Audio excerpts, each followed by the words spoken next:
Hello everyone, आज के इस सेशन में हम सॉल्व करने जा रहे हैं कुछ topic related questions of our chapter is matter around us pure. अभी तक हमने इस चैप्टर में कई सारे टॉपिक्स कवर कर लिए हैं। सबसे पहले हमने शुरुआत करी थी एलिमेंट्स के साथ, और एलिमेंट्स के हम तीनों ही कैटेगरीज को भी कर चुके हैं discuss, metals, non metals and metalloids. इसके बाद में हमने बात करी थी कंपाउंड्स के ऊपर, और कंपाउंड्स की भी कुछ बेसिक प्रॉपर्टीज़ को हमने डिस्कस कर लिया है। इसके बाद में हमारी गाड़ी पहुंची थी मिक्सचर्स टॉपिक के ऊपर, और तो और हमने मिक्सचर्स के दोनों ही कैटेगरीज को भी कर लिया है डिस्कस, यानी कि homogeneous mixtures and heterogeneous mixtures.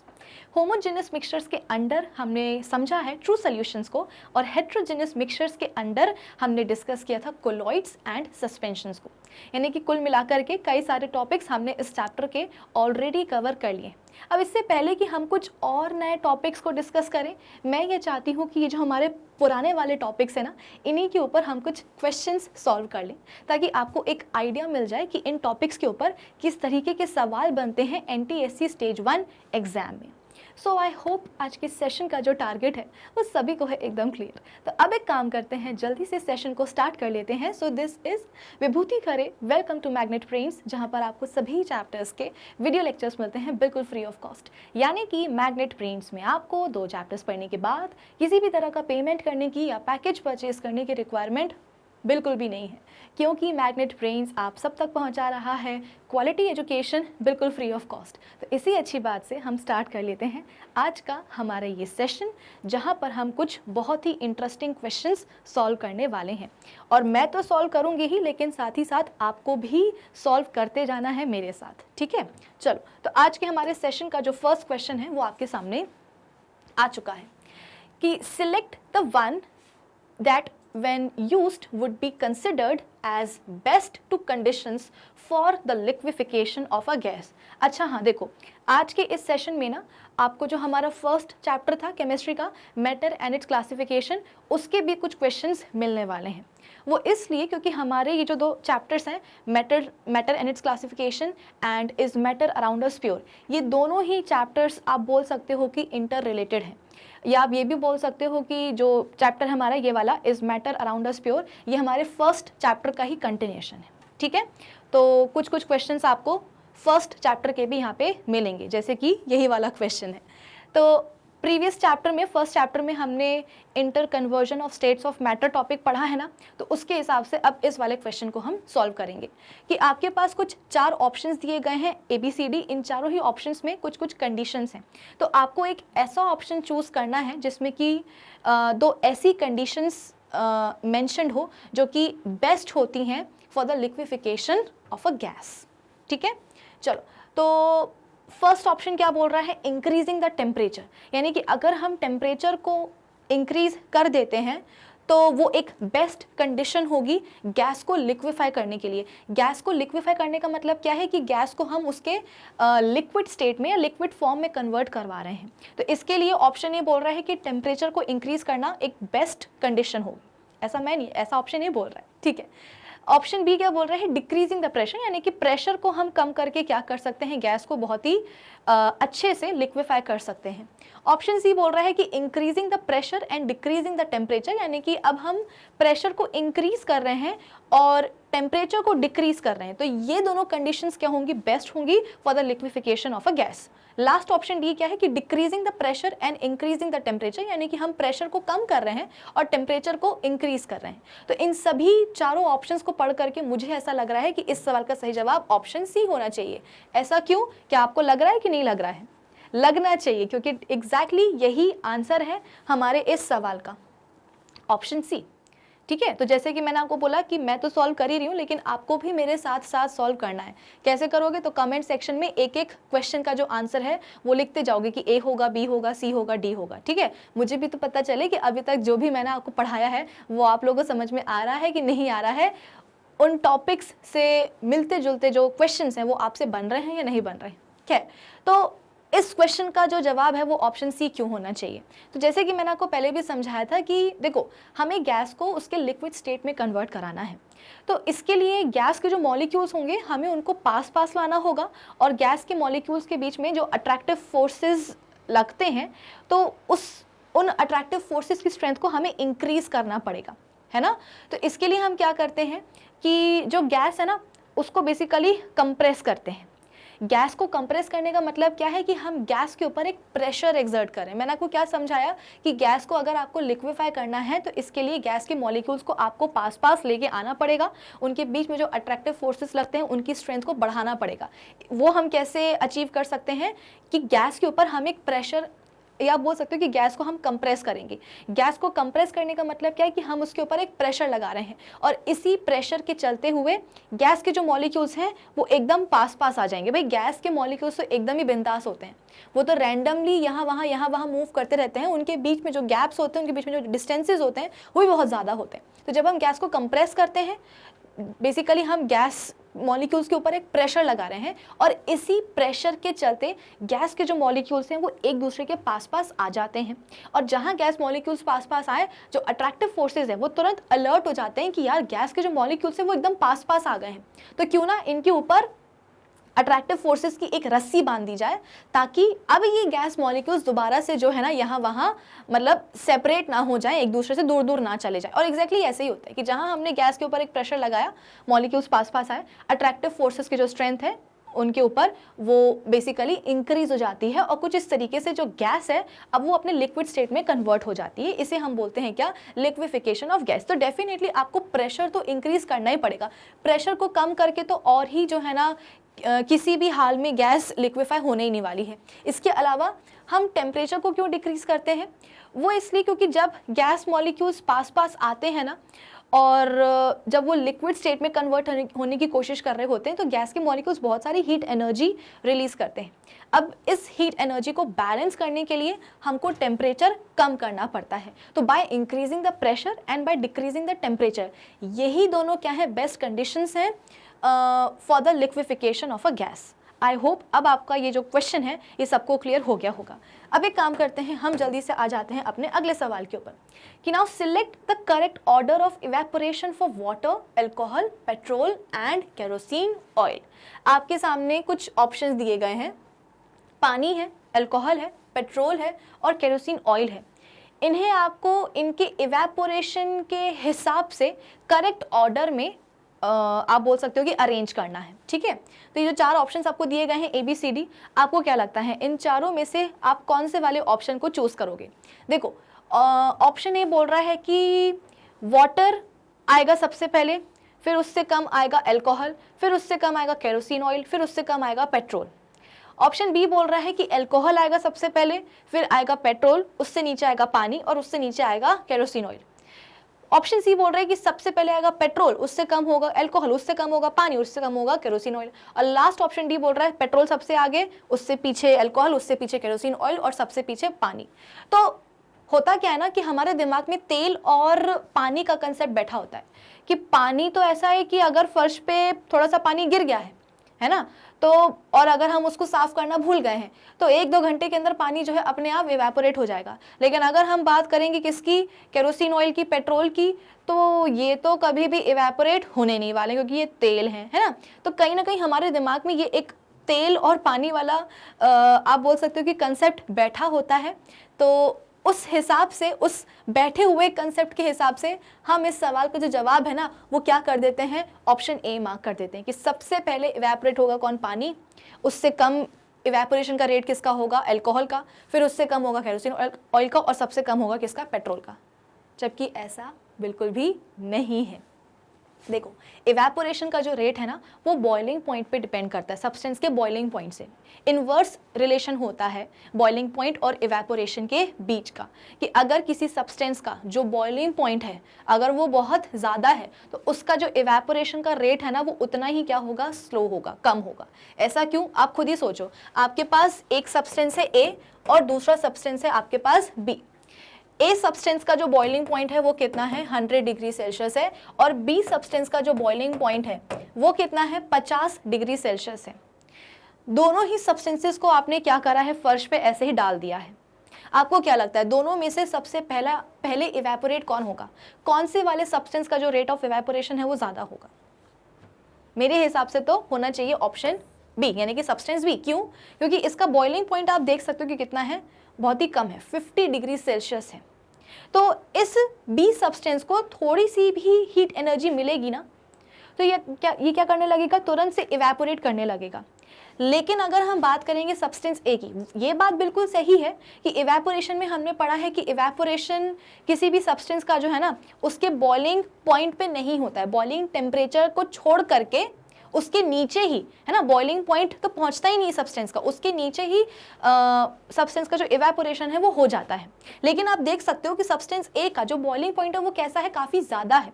तो ऐसा नहीं है कि ये इवेपोरेट नहीं होगा, लेकिन इसको इवेपोरेट होने में थोड़ी ज़्यादा हीट एनर्जी लगेगी, क्योंकि देखा जाए तो कायदे से जो सब्सटेंस है ए, ये अपने बॉइलिंग पॉइंट यानी कि 100 डिग्री सेल्सियस पे जाकर के अपनी वेपर्स में कन्वर्ट होता है। तो अगर आप इसको बिना बॉइलिंग पॉइंट पे लाए इवेपोरेट करवाना चाहते हो तो कंपैरेटिवली इसके कंपैरिजन में इसको थोड़ी सी ज़्यादा हीट एनर्जी मिलेगी। और अगर हम बात करेंगे इसकी, तो इसका तो बॉइलिंग पॉइंट बहुत ही कम है, मतलब इसके कंपैरिजन में केवल 50 डिग्री सेल्सियस है। तो ये तो बहुत जल्दी क्या होने वाला है, क्विकली इवेपोरेट होने वाला है। तो हमेशा ध्यान रखिएगा कि बॉइलिंग पॉइंट, किसी भी सब्सटेंस के बॉइलिंग पॉइंट और इवेपोरेशन के बीच में एक इन्वर्स रिलेशन चलता है कि अगर बॉइलिंग पॉइंट ज़्यादा है तो इवेपोरेशन का आप बोल सकते हो कि जो रेट है वो कम होगा, अगर बॉइलिंग पॉइंट कम है तो इवेपोरेशन बहुत ही जल्दी से हो जाएगा। तो अगर हम बात करें किसकी, पानी की, तो पानी के बारे में तो हम सबको पता है कि इसका जो बॉइलिंग पॉइंट है वो कितना होता है, 100 डिग्री सेल्सियस होता है, ठीक है। अगर हम बात करेंगे पेट्रोल की, तो इसका बॉइलिंग पॉइंट 95 डिग्री सेल्सियस के करीब होता है। केरोसिन ऑयल का तो बहुत ज़्यादा होता है, 150 डिग्री से लेकर के 300 डिग्री सेल्सियस के बीच का कुछ होता है। अल्कोहल की अगर हम बात करें तो 78 से 79 डिग्री सेल्सियस होता है क्या, इसका बॉइलिंग पॉइंट, ठीक है। एक रेंज में आपको बता दे रही हूँ, वैसे तो 78.32 डिग्री सेल्सियस ऐसा कुछ तो भी होता है, ठीक है। तो कुछ इस तरीके से हमने क्या कर दिए हैं, बॉइलिंग पॉइंट लिख दिए हैं। अब इन बॉइलिंग पॉइंट के हिसाब से अब आपको ये क्वेश्चन को सॉल्व करना काफ़ी आपके लिए इजी हो गया है ना। आप देख सकते हो कि केरोसिन ऑयल का जो बॉइलिंग पॉइंट है वो बहुत ज़्यादा है, तो इसका इवेपोरेशन बहुत ही कम होने, मतलब होगा लेकिन बहुत ही स्लोअर रेट पे होगा। तो सबसे नीचे कौन आएगा, केरोसिन ऑयल आएगा, उसके ऊपर कौन आएगा, पानी, उसके ऊपर कौन आएगा, पेट्रोल, और सबसे आगे कौन होगा, अल्कोहल। अल्कोहल बहुत ही जल्दी क्या होगा, इवेपोरेट होगा, उससे कम, क्योंकि अल्कोहल का जो बॉइलिंग पॉइंट है वो इन सब के कंपैरिजन में कैसा है, काफ़ी कम है। तो अगर बॉइलिंग पॉइंट कम होगा तो इवेपोरेशन का रेट विल बी मोर।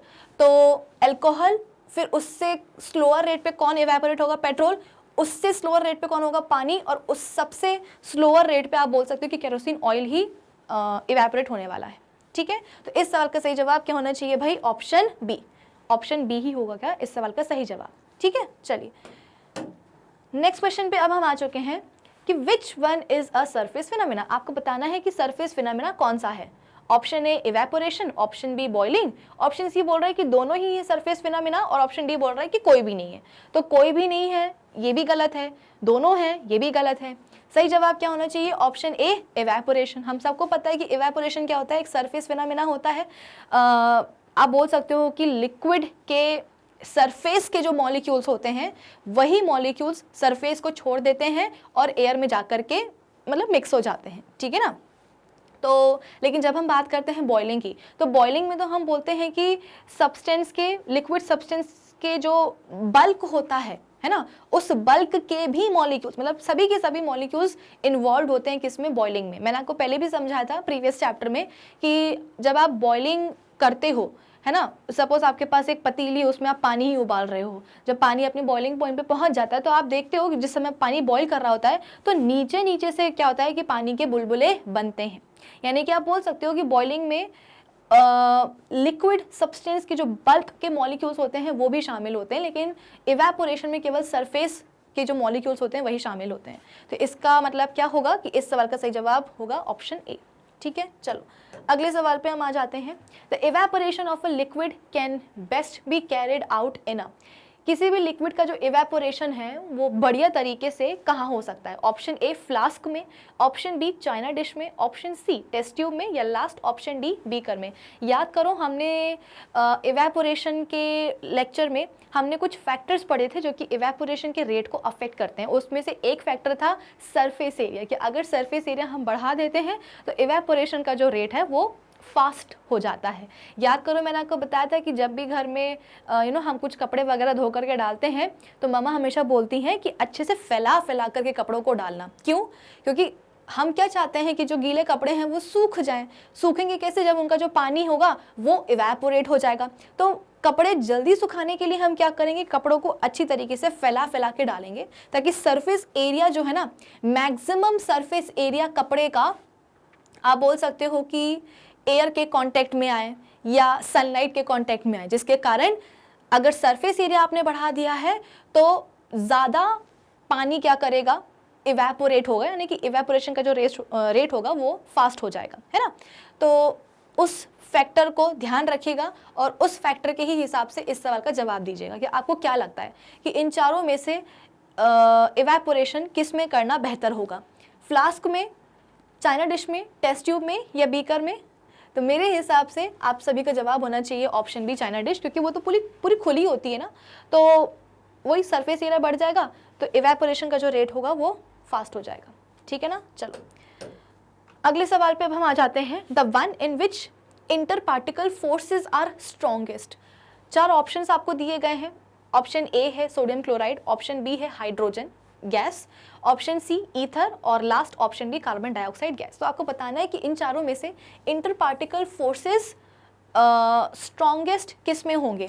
तो अगर हम बात करेंगे सोडियम क्लोराइड की तो ये तो क्या है, अपना नॉर्मल सॉल्ट है ना, यानी कि ये तो क्या है, सॉलिड है। अगर हम बात करेंगे हाइड्रोजन की तो ये तो गैस है। ईथर की बात अगर हम करें तो ये ईथर रूम टेम्परेचर पे बेसिकली लिक्विड ही होता है और कार्बन डाइऑक्साइड भी रूम टेम्परेचर पे आप बोल सकते हो कि गैस होती है। तो आपको क्या लगता है कि चारों में से, अब जब मैंने आपको चारों ही ऑप्शंस के स्टेट्स बता दिए हैं, फिजिकल स्टेट्स, तो अब आपके लिए ये सवाल काफ़ी आसान हो गया है कि अब बता दो मुझे जल्दी से कि कौन से वाले सब्सटेंस में जो इंटर पार्टिकल फोर्सेस जो हैं वो स्ट्रॉन्गेस्ट होंगे। तो आप बोलोगे कि ma'am it should be option A, यानी कि सोडियम क्लोराइड। ठीक है ना। चलिए, सॉलिड है ना, तो सॉलिड के पार्टिकल्स के बीच में तो बहुत ही स्ट्रॉन्ग अट्रैक्टिव फोर्सेस लगते हैं इस वजह से। नेक्स्ट, हाँ, तो नेक्स्ट क्वेश्चन क्या है, the melting point of the solid state of a substance is 40 degree Celsius, the freezing point of the liquid state of the same substance will be. एक सब्सटेंस है जो कि अभी अपने सॉलिड स्टेट में है, तो वो कितने टेम्परेचर पे आकर के मेल्ट हो जाता है, 40 डिग्री सेल्सियस टेम्परेचर पे। अब आपसे पूछा गया है कि उसी सेम सब्सटेंस का अगर वो अपने लिक्विड स्टेट में है तो फिर उसका फ्रीजिंग पॉइंट क्या होगा। ये कहीं आपको सुना हुआ, पढ़ा हुआ सा लग रहा होगा।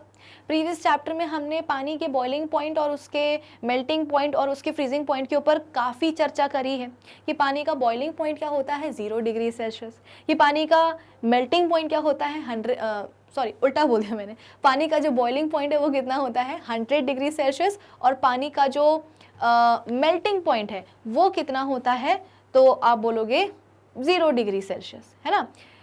पानी का मेल्टिंग पॉइंट, या इसको बोलना चाहिए बर्फ़ का, है ना, आइस का जो मेल्टिंग पॉइंट है वो कितना होता है, तो 0 डिग्री सेल्सियस, यानी कि 0 डिग्री सेल्सियस टेम्परेचर पे आने के बाद जो बर्फ़ है वो पानी में पिघल जाती है। लेकिन अगर पानी को फ्रीज़ करना है तो हम क्या करेंगे, पानी को ले करके आएंगे 0 डिग्री सेल्सियस टेम्परेचर पे ही, तब जा कर के वो पानी क्या होगा, फ्रीज़ होगा बर्फ़ में।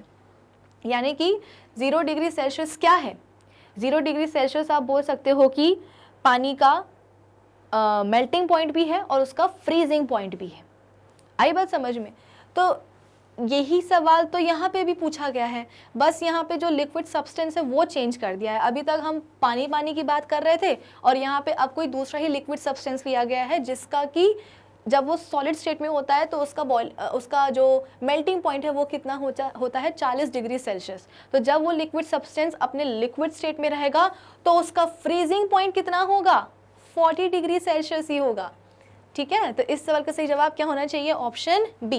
देखो एनटीएससी में जो लोग बोलते हैं ना कि बहुत डिफिकल्ट होता है, डिफिकल्ट क्यों होता है वो मैं आपको बताती हूँ कि यहाँ पे ना डायरेक्ट सवाल नहीं पूछे जाते हैं। अगर ये यहाँ पे पूछ लेता कि what is the freezing point of water, तो आपके लिए ये सवाल बहुत आसान हो जाता कि भाई पानी का जो फ्रीजिंग पॉइंट है वो तो 0 डिग्री सेल्सियस होता है, लेकिन यहाँ पे ऐसा स्ट्रेट फॉरवर्ड क्वेश्चन आपसे नहीं पूछा गया, घुमा करके पूछा गया कि भाई एक लिक्विड सब्सटेंस है जो कि जब अपने सॉलिड स्टेट में होता है तो उसका मेल्टिंग पॉइंट होता है 40 डिग्री सेल्सियस। अब आप ये बताओ कि जब वो लिक्विड सब्सटेंस अपने लिक्विड स्टेट में आएगा तो उसका फ्रीजिंग पॉइंट कितना होगा? अरे फिर 40 डिग्री सेल्सियस ही होगा भाई। आई बात समझ में? इसीलिए घुमा फिरा करके सवालों को पूछा जाता है, इसीलिए ये एग्जाम थोड़ा सा डिफिकल्ट हो जाता है। बाकी ऐसा नहीं है कि आपसे सवाल बनते नहीं है, बनते हैं, ये सब एनटीएससी लेवल के ही हैं। बन रहे हैं कि नहीं बन रहे हैं? आपको लगेगा कि अरे ये तो बहुत ही हलवा लड्डू क्वेश्चन है, लेकिन लड्डू क्वेश्चन नहीं है ये सब एनटीएससी लेवल के ही हैं। ये आपसे बन रहे हैं, इसका मतलब क्या है कि आपकी जो तैयारी है वो बिल्कुल सही जा रही है। ठीक है, तो इस सवाल का सही जवाब क्या होना चाहिए? Option b. चलो अगला सवाल क्या है कि which one will help to accelerate the process of evaporation of a liquid kept in a open china dish. यानी कि एक लिक्विड है जिसको कि ओपन चाइना डिश में रखा हुआ है और आपके पास कुछ 3-4 ऑप्शंस हैं। उन तीनों ही चारों ऑप्शंस में कुछ कुछ एक्टिविटी करने के लिए बोला जा रहा है।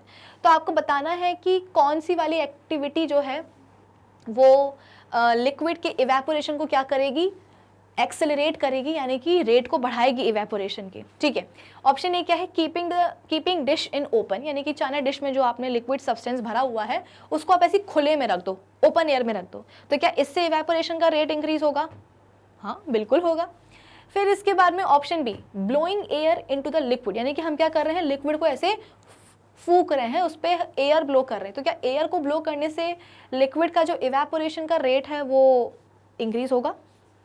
हाँ बिल्कुल इंक्रीज होगा। भाई सीधी सी बात है ना, आप हवा फूंक रहे हो किसी भी लिक्विड में, ठीक है, तो बेसिकली आप बोल सकते हो कि जो सरफेस के मॉलिक्यूल्स होंगे उनकी एनर्जी कुछ और इंक्रीज हो जाएगी, और जितनी एनर्जी इंक्रीज होगी सरफेस के मॉलिक्यूल्स की, उतने क्विकली क्या करेंगे? वो सरफेस को छोड़ देंगे, यानी कि इवेपोरेशन का रेट क्या होगा? फास्ट हो जाएगा। Keeping the dish under a running fan, चलते हुए फैन के अंदर। भाई देखो कई बार ऐसा होता है कि हमें कोई चीज़ जल्दी सुखानी होती है या जल्दी उसको ठंडा करना होता है, तो हम क्या करते हैं? फ़ैन ऑन करते हैं, 5 की स्पीड पे करते हैं और उसके नीचे जा कर के उस चीज़ को रख देते हैं कि जल्दी से क्या हो जाए? ठंडा हो जाए। आई बात समझ में? तो डेफिनेटली रनिंग फैन के नीचे भी हम क्या करेंगे? डिश को रखेंगे तो इवेपोरेशन का रेट इंक्रीज होगा। ऑप्शन डी बोल रहा है ऑल ऑफ द अबव। ये बिल्कुल सही है कि कुछ भी कर लो, चाहे डिश को ओपन में रख दो, लिक्विड में हवा फूंक दो या रनिंग फैन के नीचे रख दो, इवेपोरेशन का रेट इन तीनों ही एक्टिविटीज से क्या होने वाला है? इंक्रीज होने वाला है। तो इस सवाल का सही जवाब क्या होगा? Option D, all of the above. ठीक है, चलो ये रहा जवाब। नेक्स्ट क्वेश्चन क्या है कि when a gas is compressed keeping the temperature constant it results in.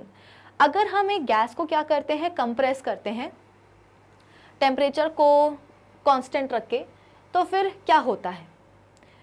Option A बोल रहा है increase in speed of gaseous molecules, यानी कि गैशियस मॉलिक्यूल्स के जो स्पीड है वो इंक्रीज हो जाती है। Option b increase in collision among gaseous molecules. ये बिल्कुल सही है। भाई आप गैस को क्या कर रहे हो? कंप्रेस कर रहे हो, मॉलिक्यूल्स क्या कर रहे हैं? एकदम पास पास आ रहे हैं। अब माना कि मॉलिक्यूल्स पास पास आ रहे हैं, लेकिन पास आने का मतलब ये थोड़ी है कि वो अपना जो मूवमेंट है, अपना जो रैंडम मोशन है वो छोड़ देंगे। नहीं, गैस के मॉलिक्यूल्स तो एकदम बिंदास होते हैं ना, वो तो यहाँ वहाँ रैंडमली अलग अलग स्पीड के साथ, अलग अलग काइनेटिक एनर्जी के साथ मूव करते ही रहते हैं। और अगर आप गैस को कंप्रेस करने के चक्कर में गैस के मॉलिक्यूल्स को पास पास लेकर के आ रहे हो, तो गैस के मॉलिक्यूल्स ऐसा नहीं है कि अपना जो रैंडम मूवमेंट है वो करना छोड़ देंगे, वो कंटिन्यूसली क्या करते हैं? पास पास आते हुए भी रैंडम मूवमेंट करते ही रहते हैं। और इसी रैंडम मूवमेंट के कारण क्या होता है? आपस में टकरा जाते हैं, भिड़ जाते हैं। क्यों? क्योंकि भाई पहले तो गैस के मॉलिक्यूल्स दूर दूर थे, तो आपस में देखो जब गैस के मॉलिक्यूल्स दूर होते हैं ना तो भी वो आपस में टकराते हैं, लेकिन अब जब हमने गैस को कंप्रेस कर दिया है, यानी कि मॉलिक्यूल्स पास पास आ गए, तो अब जब मॉलिक्यूल्स पास आएंगे तो उनके बीच में जो नंबर ऑफ कोलिजन्स होने वाली हैं वो और क्या हो जाएंगी? इंक्रीज हो जाएंगी। आई बात समझ में? फिर इसके बाद में decrease in speed of gaseous molecules. Speed क्यों कम होने लगी? भाई इंक्रीज होगी। Decrease in collision among gaseous molecules, तो आप बोल सकते हो कि नंबर ऑफ कोलिजन्स इंक्रीज होने वाले हैं। तो कुल मिलाकर के इस सवाल का सही जवाब क्या होगा? Option b, increase in collision among gaseous molecules. ठीक है, टेम्परेचर भी हमने क्या करा हुआ है भाई? आप बोल सकते हो कि कांस्टेंट रखा हुआ है। ठीक है। तो टेम्परेचर को कांस्टेंट रखने से होगा क्या कि आप बोल सकते हो कि प्रेशर तो आप लगा ही रहे हो ना, कंप्रेस कर रहे हो गैस को, तो कंप्रेशन का मतलब क्या होगा, हमेशा प्रेशर एक्सर्ट करना, तो मॉलिक्यूल्स एकदम पास पास आ जाएंगे, और जितने पास आएंगे अपना जो मूवमेंट है वो तो वो छोड़ेंगे नहीं, वो तो वो करते ही रहेंगे, तो इस मूवमेंट के कारण आपस में बहुत ज़्यादा ही टकराने लगते हैं, यानी कि नंबर ऑफ कोलिजन्स इंक्रीज हो जाते हैं। खत्म बात, ठीक है। तो इस सवाल का सही जवाब होना चाहिए क्या, ऑप्शन बी। चलिए अगले सवाल पे अब हम आ जाते हैं कि which of the following will yield a mixture. आपके पास कुछ 4 ऑप्शंस दिए गए हैं और चारों ही ऑप्शंस में आपको बताना है कि आपको कौन से वाले ऑप्शन में मिक्सचर मिलने वाला है। ऑप्शन ए क्या है, crushing of marble tile. Marble tile को आप तोड़ रहे हो, तो इससे कुछ मिक्सचर मिलेगा क्या, नहीं भाई। ये बात तो हम सबको पता है कि मार्बल की टाइल को अगर आप तोड़ोगे तो तोड़ने के बाद उसके छोटे छोटे पीसेस मिलेंगे, तो ये मिक्सचर का बनना कहाँ हुआ। Option B, breaking of ice cubes. आप आइस क्यूब्स को कितना ही ब्रेक क्यों ना कर लो, है ना, उसके जितने भी आपको छोटे छोटे पीसेस मिलेंगे वो अल्टीमेटली क्या होंगे, वो आइस क्यूब के क्रिस्टल्स ही तो होंगे ना, उसी के तो हिस्सा होंगे, तो ये भी कोई मिक्सचर हमें नहीं देने वाला है। ऑप्शन सी क्या है, addition of sodium metal to water in a china dish. भाई सोडियम मेटल क्या होता है, बहुत ही हाईली रिएक्टिव मेटल होता है, ये क्या करता है, पानी में जाकर के आग पकड़ लेता है। पानी का काम होता है आग को बुझाना, लेकिन सोडियम प्लस पोटेशियम, ये दोनों ही ऐसे मेटल्स होते हैं जो कि पानी के साथ विग्रसली रिएक्ट करते हैं और पानी में जाकर के सीधे आगे पकड़ लेते हैं। तो अगर आग पकड़ने वाली है, आग पकड़ रही है, इसका मतलब क्या, इनके बीच में रिएक्शन हो रही है। भाई सोडियम मेटल और पानी के बीच में क्या हो रही है, रिएक्शन हो रही है, सोडियम हाइड्रोक्साइड बन जाता है। आई बात समझ में। तो अगर यहाँ पे रिएक्शन हो रही है, इसका मतलब क्या, यहाँ पे तो नया कंपाउंड बनेगा। अगर कंपाउंड बन रहा है, सोडियम हाइड्रोक्साइड बना कि नहीं बना, सोडियम हाइड्रोक्साइड पहले था क्या, नहीं था, कब आया, जब सोडियम और पानी के बीच में रिएक्शन हुई है। आई बात समझ में। तो कुल मिलाकर के, अच्छा हाँ, और हम बोलेंगे कि हाइड्रोजन गैस भी इवॉल्व होती है। तो ये पूरी कंप्लीट रिएक्शन होती है कि किस तरीके से मेटल्स हमारे पानी के साथ में रिएक्ट करते हैं। पानी प्लस मेटल, सोडियम हमारे पास अभी है, तो सोडियम हाइड्रोक्साइड बन चुका है और हाइड्रोजन गैस इवॉल्व हो गई है। और ये हाइड्रोजन गैस है ना, इसी के कारण आप बोल सकते हो कि जो सोडियम मेटल है वो क्या करता है, आग पकड़ता है। तो कुल मिलाकर के यहाँ पे तो बाकायदा केमिकल रिएक्शन हो रही है, केमिकल रिएक्शन से नए कंपाउंड्स बन रहे हैं। और अगर कंपाउंड बन रहा है, इसका मतलब क्या, कि वहाँ पे मिक्सचर नहीं बनेगा, क्योंकि मैंने आपको पहले भी बताया कि मिक्सचर्स को बनाने के लिए जो कंपोनेंट्स होते हैं ना, वो बस फिजिकली मिक्स होते हैं, उनके बीच में कोई केमिकल रिएक्शन नहीं होती है। अगर केमिकल रिएक्शन हो गई तो फिर वो मिक्सचर नहीं बनेगा, वो कंपाउंड ही बनेगा। मतलब कि ये भी गलत है, ए और बी सी तो गलत है ही, तीनों के तीनों। लास्ट क्या है, agitating a detergent with water in a washing machine. यानी कि वॉशिंग मशीन में हम क्या कर रहे हैं, पानी भरा हुआ है और उसमें हम डिटर्जेंट को घुमा रहे हैं, चला रहे हैं, एजिटेट कर रहे हैं, तो ऑब्वियस ये बात है, डिटर्जेंट क्या होने वाला है, पानी में जाकर के घुलने वाला है। तो जैसे कि हम पानी में नमक घोलते हैं, पानी में शक्कर घोलते हैं, तो हमें क्या मिलता है, एक मिक्सचर मिलता है ना। सिमिलरली जब आप पानी में डिटर्जेंट घोलोगे तो आपको अब जाकर के क्या मिलेगा, एक मिक्सचर मिलेगा। मार्बल टाइल को तोड़ने से, आइस क्यूब को तोड़ने से या सोडियम मेटल को पानी के साथ में रिएक्ट कराने से मिक्सचर नहीं मिलेगा। कब मिलेगा, जब डिटर्जेंट को पानी में जाकर के घोलोगे, ठीक है ना। चलिए, तो इस सवाल का सही जवाब क्या होना चाहिए, ऑप्शन डी। आई होप ये बात सबको हुई होगी क्लियर। चलिए अब हम आ जाते हैं अपने अगले सवाल के ऊपर। The cause of Brownian movement is, Brownian movement का कॉज क्या है। Option A, convection current. Option B, heat changes in liquid state. Option C, impact of molecules of dispersion medium on colloidal particles. और last क्या है, attractive forces between particles of dispersed phase and dispersion medium.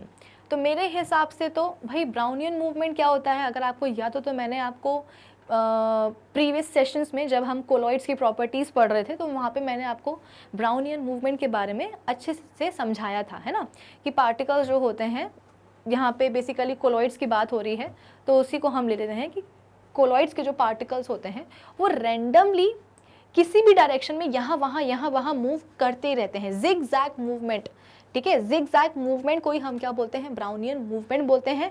Robert brown scientist ने इसको discover किया था, इस तरह के मूवमेंट को, इसीलिए उनको ऑनर करने के लिए मूवमेंट का नाम ही क्या पड़ गया है, ब्राउनियन मूवमेंट। तो बेसिकली जो जिग जैग मूवमेंट होता है पार्टिकल्स का जो जिग जैग मूवमेंट होता है उसी को हम क्या बोलते हैं, ब्राउनियन मूवमेंट। ठीक है, तो सवाल ये है कि आखिर ऐसा क्यों होता है, ब्राउनियन मूवमेंट का कॉज क्या है, कन्वेक्शन करंट है या heat changes in liquid state या impact of molecules of dispersion medium on colloidal particles.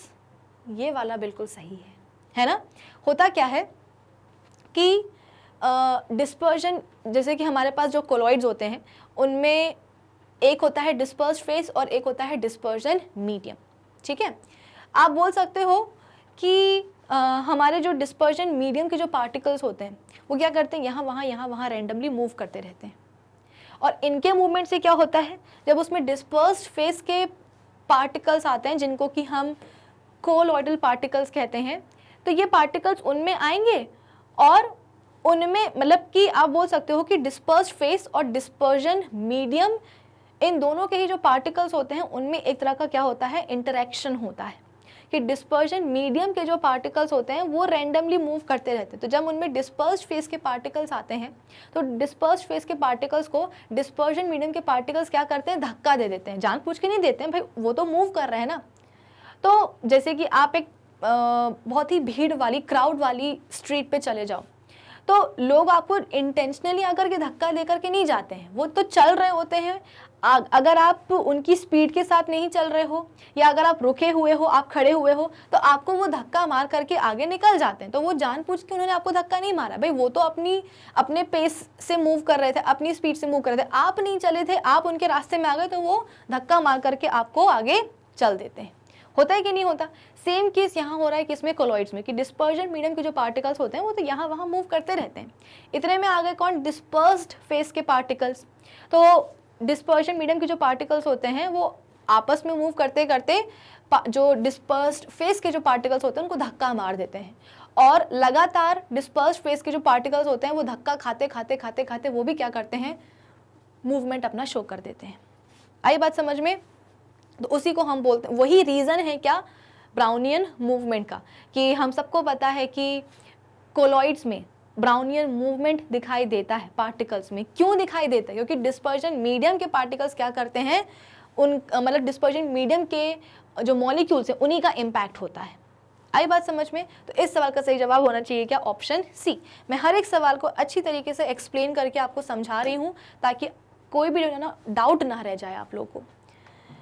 Next question क्या है कि choose the correct option about चीज। चीज के बारे में हमको एक करेक्ट ऑप्शन चूज करना है। ठीक है, ऑप्शन ए क्या है कि चीज is an example of emulsion in which dispersed phase is a liquid and dispersing medium क्या है, एक सॉलिड है। यानी कि चीज, पहली बात तो चीज इमल्शन होता है क्या? नहीं, दूध वगैरह इमल्शन होता है। चीज कब से इमल्शन होने लगा भाई? ये गलत है। तो ऑप्शन ए कैंसिल होगा और ऑप्शन सी भी कैंसिल होगा। क्यों? क्योंकि ऑप्शन सी में भी बोला गया है कि चीज़ क्या है, एक एग्जाम्पल है इमल्शन का। इमल्शन नहीं है बाबा चीज़ एक जेल है। आई बात समझ में? तो इसीलिए ए और सी तो दोनों ऑप्शन सी कट गए। अब बचा क्या, बी और डी। बी और डी में दोनों में बोल रहे हैं कि चीज़ क्या है, एक जेल का एग्जाम्पल है। ठीक है, तो ये जेल बन कैसे रहा है? ऑप्शन बी बोल रहा है कि इन विच डिस्पर्स्ड फेस, ये क्या हो गया, ये शायद ऑयल होगा। ठीक है, जो डिस्पर्स्ड फेज है वो क्या है, ऑयल है, और डिस्पर्सिंग मीडियम जो है वो है एक लिक्विड। ठीक है, अरे नहीं सॉरी, ऑयल नहीं है, ये सॉलिड है। ये क्या है, सॉलिड है। ठीक है, ऑप्शन बी बोल रहा है कि जो चीज़ है वो क्या है, एक जेल है जिसमें कि डिस्पर्स्ड फेज क्या होता है, सॉलिड, और डिस्पर्जन मीडियम क्या होता है, लिक्विड। लास्ट ऑप्शन डी बोल रहा है कि ये एक एग्जाम्पल है जेल का जिसमें कि डिस्पर्स्ड फेज एक लिक्विड होता है और डिस्पर्जन मीडियम क्या होता है, एक सॉलिड। यानी कि उल्टा कर दिया है। तो अब आपको बताना है कि बी होगा या डी होगा। ए और सी तो है नहीं, बी होगा या डी होगा। तो मेरे हिसाब से तो इस सवाल का सही जवाब होना चाहिए ऑप्शन डी, कि डेफिनेटली चीज़ क्या है, एक जेल है, एक एग्जाम्पल है जेल का, जिसमें कि जो डिस्पर्स्ड फेज है वो क्या है, एक लिक्विड है, और डिस्पर्जन मीडियम क्या है, एक सॉलिड है। यानी कि सॉलिड में आकर के लिक्विड क्या होता है, बैठता है। सॉलिड के मॉलिक्यूल्स के बीच में लिक्विड के मॉलिक्यूल्स आकर के बैठते हैं, तो वो क्या बनता है, एक जेल बनता है। ठीक है ना? चलिए, तो इस सवाल का सही जवाब क्या होगा? Option D. क्लियर है? चलिए नेक्स्ट क्वेश्चन क्या है? Air is regarded as mixture because air को हम, अच्छा एक चीज और, जेल बेसिकली कैसे बन रहा है, उसमें डिस्पर्जन मीडियम कौन सा है, डिस्पर्स्ड फेस कौन सा है, इसको याद रखने के लिए आप ऐसे इसको समझ सकते हो कि वो जो हमारी बचपन में हम खाते थे ना जेलीज, फ्रूट जेलीज, अभी भी मिलती है, मतलब उसकी तो टॉफ़ी वगैरह भी मिलने लगी है, तो आपने देखा होगा कि वो कितनी जेली अजीब सी, उसका वो आप बोल सकते हो उसका जो टेक्सचर है वो काफ़ी अजीब होता है, गिलगिली सी होती है। तो वो गिलगिली सी क्यों हो रही है? देखा जाए तो जेली क्या है, एक सॉलिड ही तो होता है ना भाई। जेली खाई है कि नहीं खाई है? मैंने तो खाई है, और जिसने नहीं खाई है वो आज जाकर के खाएगा, ताकि उसको पता चले कि जेल में डिस्पर्शन मीडियम और डिस्पर्स फेस क्या होता है। ठीक है, तो जेली जो होती है वो आप बोल सकते हो कि बहुत ही ज़्यादा उसका अजीब सा टेक्सचर होता है, एकदम गिलगिली सी होती है। गिलगिली वो क्यों हो रही है? देखा जाए तो एक जेली जो है वो क्या है, एक सॉलिड ही है, लेकिन फिर भी वो ऐसे गिली गिली सी क्यों होती है? क्योंकि उसमें कुछ लिक्विड ऐड होता है, सॉलिड में लिक्विड ऐड होता है, जिसके कारण वो जो सॉलिड है वो गिलगिला जाता है। ठीक है, और गिलगिला करके वो क्या बन जाता है, एक जेल बन जाता है। तो ऐसे याद रख सकते हो ना। मैंने आपको देखो मेरा काम है आपको याद करवाना, तो मैं कैसे भी याद करवाऊंगी आपको वो चीज़ समझनी होगी। तो जेल में हमेशा ध्यान रखिएगा कि जो डिस्पर्जन मीडियम है वो क्या होगा, सॉलिड होगा, और जो आपका क्या बोलते हैं उसको डिस्पर्स्ड फेज है वो क्या होगा, लिक्विड। कि सॉलिड में कुछ लिक्विड आकर के ऐड हो रहा है, जिसके कारण सॉलिड क्या हो रहा है, गिलगिला रहा है, और गिलगिलाने से क्या बन जाता है, वो एक जेल बन जाता है। ठीक है, ऐसे याद रख लेना। हाँ, तो अब हम आ जाते हैं अपने अगले सवाल के ऊपर कि air is regarded as mixture because air को हम मिक्सचर क्यों बोलते हैं। देखते हैं।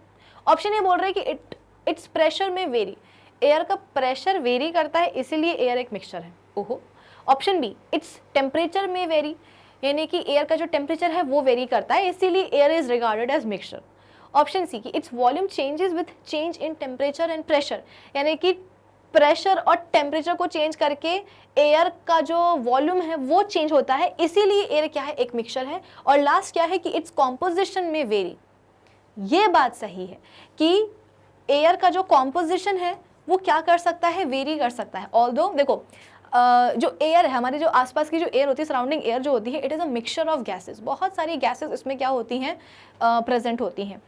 और ये गैसेस देखा जाए तो अपने आप बोल सकते हो कि डेफिनेट परसेंटेजेस में प्रेजेंट हैं। जैसे कि हम बात करते हैं नाइट्रोजन की, तो 78% के अराउंड क्या है, नाइट्रोजन का आप बोल सकते हो कि परसेंटेज कॉम्पोजिशन है कहाँ, एयर में, है ना। नाइट्रोजन एयर में 78% के करीब प्रेजेंट होती है।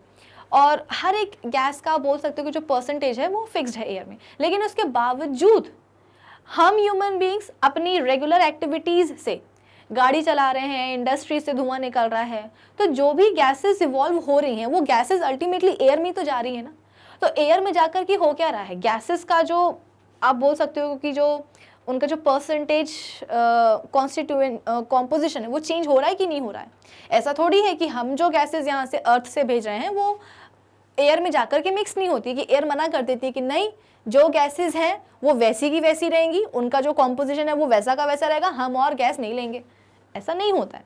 इसीलिए यहाँ पे बोला गया है कि एयर का जो कॉम्पोजिशन है वो क्या करता है, वो वेरी कर सकता है, इसीलिए तो वो क्या है, मिक्सचर है। भाई मिक्सचर में तो हम बोलते ही हैं कि एक गिलास पानी में एक चम्मच शक्कर डाल दो तो भी वो मिक्सचर बनेगा, या एक गिलास पानी में आप 5 चम्मच शक्कर डाल दोगे तो भी वो क्या बनेगा, मिक्सचर ही बनेगा। मिक्सचर को बनाने के लिए कॉम्पोनेंट्स को जो है ना डेफिनेट प्रपोर्शन में, मास के डेफिनेट रेशियो में कंबाइन होने की ज़रूरत होती ही नहीं है। मिक्सचर बनाना है तो किसी भी तरीके से आप मिक्सचर बना सकते हो। एक गिलास पानी में 1 चम्मच शक्कर घोल के भी बना सकते हो, या 1 गिलास पानी में 5 चम्मच शक्कर भी घोल करके मिक्सचर बना सकते हो। कॉम्पोजिशन मिक्सचर में वेरी करती है। सॉर्टेड। चलिए, तो इस सवाल का सही जवाब क्या होगा, ऑप्शन डी। अगला सवाल क्या है, oil and water can form a stable dispersion with the help of a third substance commonly called.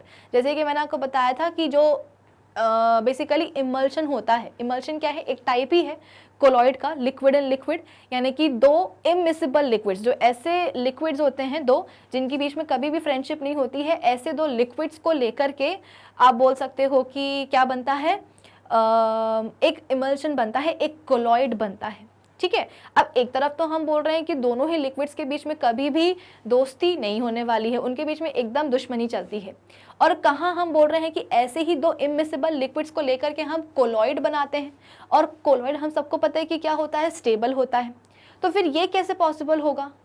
तो भाई हम क्या करते हैं ना, दोनों ही लड़ाकू लिक्विड्स के बीच में एक ऐसे तीसरे इंसान को लेकर के आते हैं, तीसरे सब्सटेंस को लेकर के आते हैं, जो कि क्या करे, दोनों लड़ाकू लिक्विड्स के बीच में आप बोल सकते हो कि एक कॉम्प्रोमाइज़ करवा दें कि भाई ठीक है तुम फ्रेंडशिप मत करो, लेकिन एटलीस्ट साथ में रह तो जाओ, ताकि जो इमल्शन बने, जो कोलॉइड बने, वो कैसा रहे, स्टेबल बने। तो इसके लिए हम किसे यूज़ करते हैं? Option A emulsifier, option B dispersant, option C protective colloid, या ऑप्शन डी कुछ भी नहीं।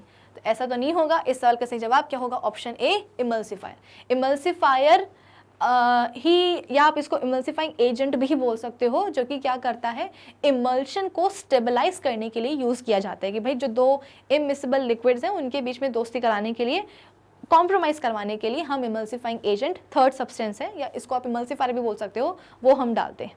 ठीक है ना। इमल्शन का ये एग्जाम्पल होता है क्या? दूध। दूध में आप बोल सकते हो कि पानी में जो लिक्विड फैट के मॉलिक्यूल्स होते हैं वो क्या रहते हैं, डिस्पर्स्ड होते हैं। ठीक है, चलिए, तो कुल मिलाकर के इस सवाल का सही जवाब होना चाहिए कि ऑप्शन है इमल्सिफायर। हाँ, तो मिल्क में भी, मिल्क को अगर आप देखोगे तो क्या आपको उसके फैट के मॉलिक्यूल्स और पानी के मॉलिक्यूल्स अलग अलग दिखाई देते हैं क्या? नहीं। क्यों? क्योंकि माना कि दूध क्या है, एक इमल्शन है, लेकिन उस इमल्शन में फैट के मॉलिक्यूल्स और पानी के मॉलिक्यूल्स के बीच में दोस्ती कराने के लिए एक नेचुरल इमल्सिफाइंग एजेंट प्रेजेंट होता है, जिसका नाम क्या होता है? लैक्टा एल्ब्यूमिन। ये बात मैंने आपको बताई थी, फिर से बता देती हूँ ताकि आपको याद रहे, है ना। तो दूध में होता है क्या? एक नेचुरल इमल्सिफाइंग एजेंट, जिसको हम बोलते हैं लैक्टा एल्ब्यूमिन, और इसी के कारण फैट और पानी के जो ड्रॉपलेट्स हैं वो आपस में मिक्सड होते हैं, ताकि मिल्क हमको स्टेबल मिले। ओके, नेक्स्ट क्वेश्चन क्या है? Tails of comets are visible due to. Comets की जो टेल्स होती हैं वो हमें क्यों दिखाई देती हैं? ऑप्शन ए टिंडाल इफेक्ट के कारण, ऑप्शन बी रिफ्लेक्शन के कारण, ऑप्शन सी ब्राउनियन मूवमेंट के कारण, या लास्ट ऑप्शन डी बोल रहा है इनमें से कुछ भी नहीं। देखो, ऐसा क्या होता है ना कि जब हमारे कॉमेट्स सन की तरफ बढ़ते हैं, ठीक है, तो अब भाई कॉमेट्स हैं, तो जब वो चलते हैं तो अपने पीछे जो है ना बहुत सारे डस्ट के पार्टिकल्स छोड़ करके जाते हैं।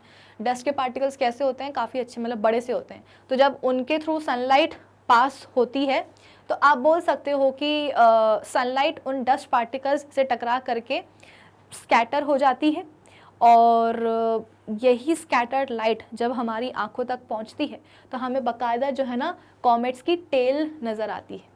आई बात समझ में कि ये क्या है? सपोज एक कॉमेट है, गोल गोल कॉमेट है, ठीक है। अब जब ये सन की तरफ, या इसको एक काम करते हैं, इसको सन मान लेते हैं, ठीक है, ये क्या है? सन है, और ये क्या है? अपना कॉमेट है, ठीक है। जब ये कॉमेट सन की तरफ बढ़ता है तो अपने पीछे आप बोल सकते हो कि कुछ, भाई चल रहा है ना कॉमेट, तो अपने पीछे कुछ टेल में, पूंछ में कुछ डस्ट पार्टिकल्स छोड़ देता है। अब जब सन की सनलाइट आती है तो इन डस्ट पार्टिकल्स से टकरा जाती है। टकराने के बाद में आप बोल सकते हो कि ये स्कैटर हो जाती है, और यही स्कैटर्ड लाइट क्या होता है? हमारी आंखों तक पहुंच जाती है। तो इसीलिए यहाँ, मतलब बेसिकली स्कैटर्ड लाइट जो है वो हमारी आंखों तक पहुंच रही है, तो इसीलिए हमें इस कॉमेट की जो है ना कुछ इस तरीके की टेल दिखाई देने लगती है, टेल दिखाई देने लगती है, ठीक है। तो इस सवाल का सही जवाब होगा क्या? Option A Tyndall effect. आई बात समझ में कि जब लाइट जो है आप बोल सकते हो कि कोलॉइडल पार्टिकल्स से टकरा करके बिखर जाती है, तो उसे हम क्या बोलते हैं? भाई लाइट का जो पाथ है वो पूरा दिखाई देने लग जाता है, तो उसी को हम क्या बोलते हैं? Tyndall effect. तो इस सवाल का सही जवाब होना चाहिए क्या? Option A Tyndall effect. बहुत ही इंपॉर्टेंट क्वेश्चन है ये, आई होप सबको समझ में आया होगा। चलिए नेक्स्ट क्वेश्चन पे हम आ जाते हैं कि during summer water kept in an earthen pot becomes cool because of the phenomena of. ये भी मैंने आपको बताया था कि गर्मियों के मौसम में हम क्या करते हैं, सुराही का पानी, मटके का पानी पीते हैं ना। अर्दन पॉट मतलब क्या, मटका ही। तो उसका जो पानी है, हाँ, तो क्यों पीते हैं पानी मटके का गर्मियों के मौसम में? क्योंकि मटके का जो पानी होता है वो बहुत ही ठंडा हो जाता है ना, तो गर्मियों में तो हमको ठंडा पानी चाहिए होता है। तो सवाल यही है कि गर्मियों के मौसम में अर्दन पॉट में रखा हुआ जो पानी है वो आखिर ठंडा क्यों हो जाता है? उस ठंडा होने की प्रोसेस को आप क्या बोलते हो? Option A diffusion, option B transpiration, option C osmosis, या लास्ट ऑप्शन डी इवेपोरेशन। तो इस सवाल का सही जवाब होना चाहिए क्या, इवेपोरेशन। मैंने आपको बताया था कि मटका जो होता है उसके सरफेस पे बहुत सारे छोटे छोटे से होल्स होते हैं, पोर्स होते हैं, और इन्हीं पोर्स से क्या होता है कि थोड़ा थोड़ा जो भी आप मटके में पानी डालते हो ना, वो पानी बाहर आ जाता है, मटके के सरफेस पे आ जाता है। अब क्या होगा भाई, गर्मी का मौसम है, जो सराउंडिंग एयर है उसमें बहुत ही गर्मी है, गरम गरम हवा है, तो वो जो पानी मटके के सरफेस पे आया है पोर्स से निकल करके, वो पानी क्या होता है, इवेपोरेट होता है। तो इवेपोरेट तो होता है, लेकिन मटके के सरफेस पे जो भी हीट है उसको अब्जॉर्ब करते हुए वो इवेपोरेट होता है, जिसके कारण आप बोल सकते हो कि मटके का जो सरफेस है वो काफ़ी ठंडा हो जाता है। तो मटके के अंदर जो पानी है वो भी ठंडा हो जाता है। मैंने आपको उसका एक और रीज़न बताया था कि क्योंकि आसपास का जो मौसम, मतलब जो एयर है, गर्मियों के मौसम में तो जो सराउंडिंग एयर होती है वो बहुत ही गर्म होती है ना, तो जिसके कारण क्या होता है, मटके के अंदर का जो पानी है वो पोर्स के थ्रू बाहर निकलता है। तो जब मटके के अंदर का पानी बाहर निकलता है, जो वाटर मॉलिक्यूल्स बाहर निकल रहे हैं, वो वाटर मॉलिक्यूल्स कैसे निकलते हैं, आसपास के जो वाटर मॉलिक्यूल्स हैं उनकी एनर्जी को अब्जॉर्ब करके वाटर मॉलिक्यूल्स पोर्स के थ्रू बाहर निकलते हैं और बाहर निकल करके इवेपोरेट हो जाते हैं। तो क्योंकि कुछ वाटर मॉलिक्यूल्स आप बोल सकते हो कि आसपास के वाटर मॉलिक्यूल्स की एनर्जी को लेकर के बाहर निकले हैं और इवेपोरेट हुए हैं, जिसके कारण जो पीछे वाटर मॉलिक्यूल्स रह गए हैं भाई, उनकी एनर्जी तो कम हो गई ना। एनर्जी कम हो गई मतलब क्या, टेम्परेचर कम हो गया। टेम्परेचर कम हो गया मतलब क्या, पानी ठंडा हो गया। ठीक है, तो दोनों ही चीज़ें आप याद रखोगे। कुछ किताबों में ऐसा दिया रहता है, कुछ किताबों में वैसा दिया रहता है, तो ऐसा वैसा दोनों ही हमने पढ़ लिया है। ठीक है, कि मटके के सरफेस पे, मतलब मटका जो होता है उसके सरफेस पे छोटे छोटे से पोर्स प्रेजेंट होते हैं। इन्हीं पोर्स से पानी बाहर आ जाएगा सरफेस पे, और सरफेस पे आकर के इवेपोरेट होगा। कैसे, तो सरफेस की हीट को अब्जॉर्ब करके, जिसके कारण मटके का सरफेस ठंडा हो जाता है, तो अंदर का पानी भी ठंडा हो जाएगा। दूसरा क्या है कि जब मटके के अंदर के जो कुछ पानी के मॉलिक्यूल्स होते हैं वो बाहर निकलते हैं पोर्स से, तो जब वो बाहर निकलते हैं तो आसपास के वाटर मॉलिक्यूल्स की एनर्जी को अब्जॉर्ब करके निकलते हैं। तो आप बोल सकते हो कि मतलब जो हाई एनर्जी वाटर मॉलिक्यूल्स थे वो तो बाहर निकल गए पोर्स से और इवेपोरेट हो गए, तो अंदर जो वाटर मॉलिक्यूल्स छूट गए हैं उनकी सभी की जो एवरेज एनर्जी होती है वो कम हो जाती है। एनर्जी कम मतलब कि टेम्परेचर कम, टेम्परेचर कम मतलब क्या, पानी ठंडा, ठंडा और बहुत ही ठंडा। तो इस सवाल का सही जवाब क्या होना चाहिए, ऑप्शन डी, इवेपोरेशन। ठीक है, चलिए नेक्स्ट क्वेश्चन क्या है कि a mixture of sulphur and carbon disulphide is, sulphur और कार्बन डाइसल्फाइड का जो मिक्सचर है वो क्या होता है। अब देखो ये घुमावदार जो है ना सवाल आ चुका है। अगर यहाँ पे सल्फर और आयरन के बीच में पूछा होता तो आपके लिए सवाल बहुत आसान हो जाता, लेकिन याद करो जब हम पहला चैप्टर पढ़ रहे थे, जब हम नहीं पहला नहीं कंपाउंड्स की प्रॉपर्टीज तो हमने इसी चैप्टर में पढ़ी है ना, राइट। तो जब हम कंपाउंड्स की प्रॉपर्टीज पढ़ रहे थे तो मैंने आपको बताया था कि कंपाउंड्स जो बनते हैं, एक कंपाउंड अगर बना है तो उसकी जो प्रॉपर्टीज़ होती हैं वो उसके कॉन्स्टिट्यूएंट एलिमेंट्स से कैसी होती हैं, अलग अलग हो जाती हैं। ठीक है, देखा जाए तो जो सल्फर है वो कार्बन डाइसल्फाइड जो कि एक सॉल्वेंट होता है उसमें जाकर के डिसॉल्व हो जाता है, लेकिन अगर ये सल्फर क्या हो चुका है, एक कंपाउंड का हिस्सा बन चुका है, जैसे कि आयरन सल्फाइड, तो उस आयरन सल्फाइड में अब कितना भी आप कार्बन डाइसल्फाइड क्यों ना डाल दो, कुछ नहीं होने वाला है। आयरन सल्फाइड का जो सल्फर होगा वो अब कार्बन डाइसल्फाइड में डिसॉल्व नहीं होगा। ठीक है, ये चीज हमने पढ़ी थी ना। अब उसको कहाँ यूज किया गया है वो आप देखो कि आपके पास मिक्सचर है सल्फर का और कार्बन डाइसल्फाइड का, और उसके बारे में क्या बोला जा रहा है। ऑप्शन ए बोल रहा है कि ये एक हेट्रोजेनस मिक्सचर है, यानी कि कार्बन डाइसल्फाइड और सल्फर का जो मिक्सचर है वो एक हेट्रोजेनस मिक्सचर है जो कि टिंडाल इफेक्ट शो करता है। ऑप्शन बी बोल रहा है कि होमोजेनस है और टिंडाल इफेक्ट शो करता है। ऑप्शन सी बोल रहा है कि हेट्रोजेनस है और टिंडाल इफेक्ट शो नहीं करता है, और ऑप्शन डी बोल रहा है कि होमोजेनस है और does not show Tyndall effect. तो आपके हिसाब से क्या होना चाहिए?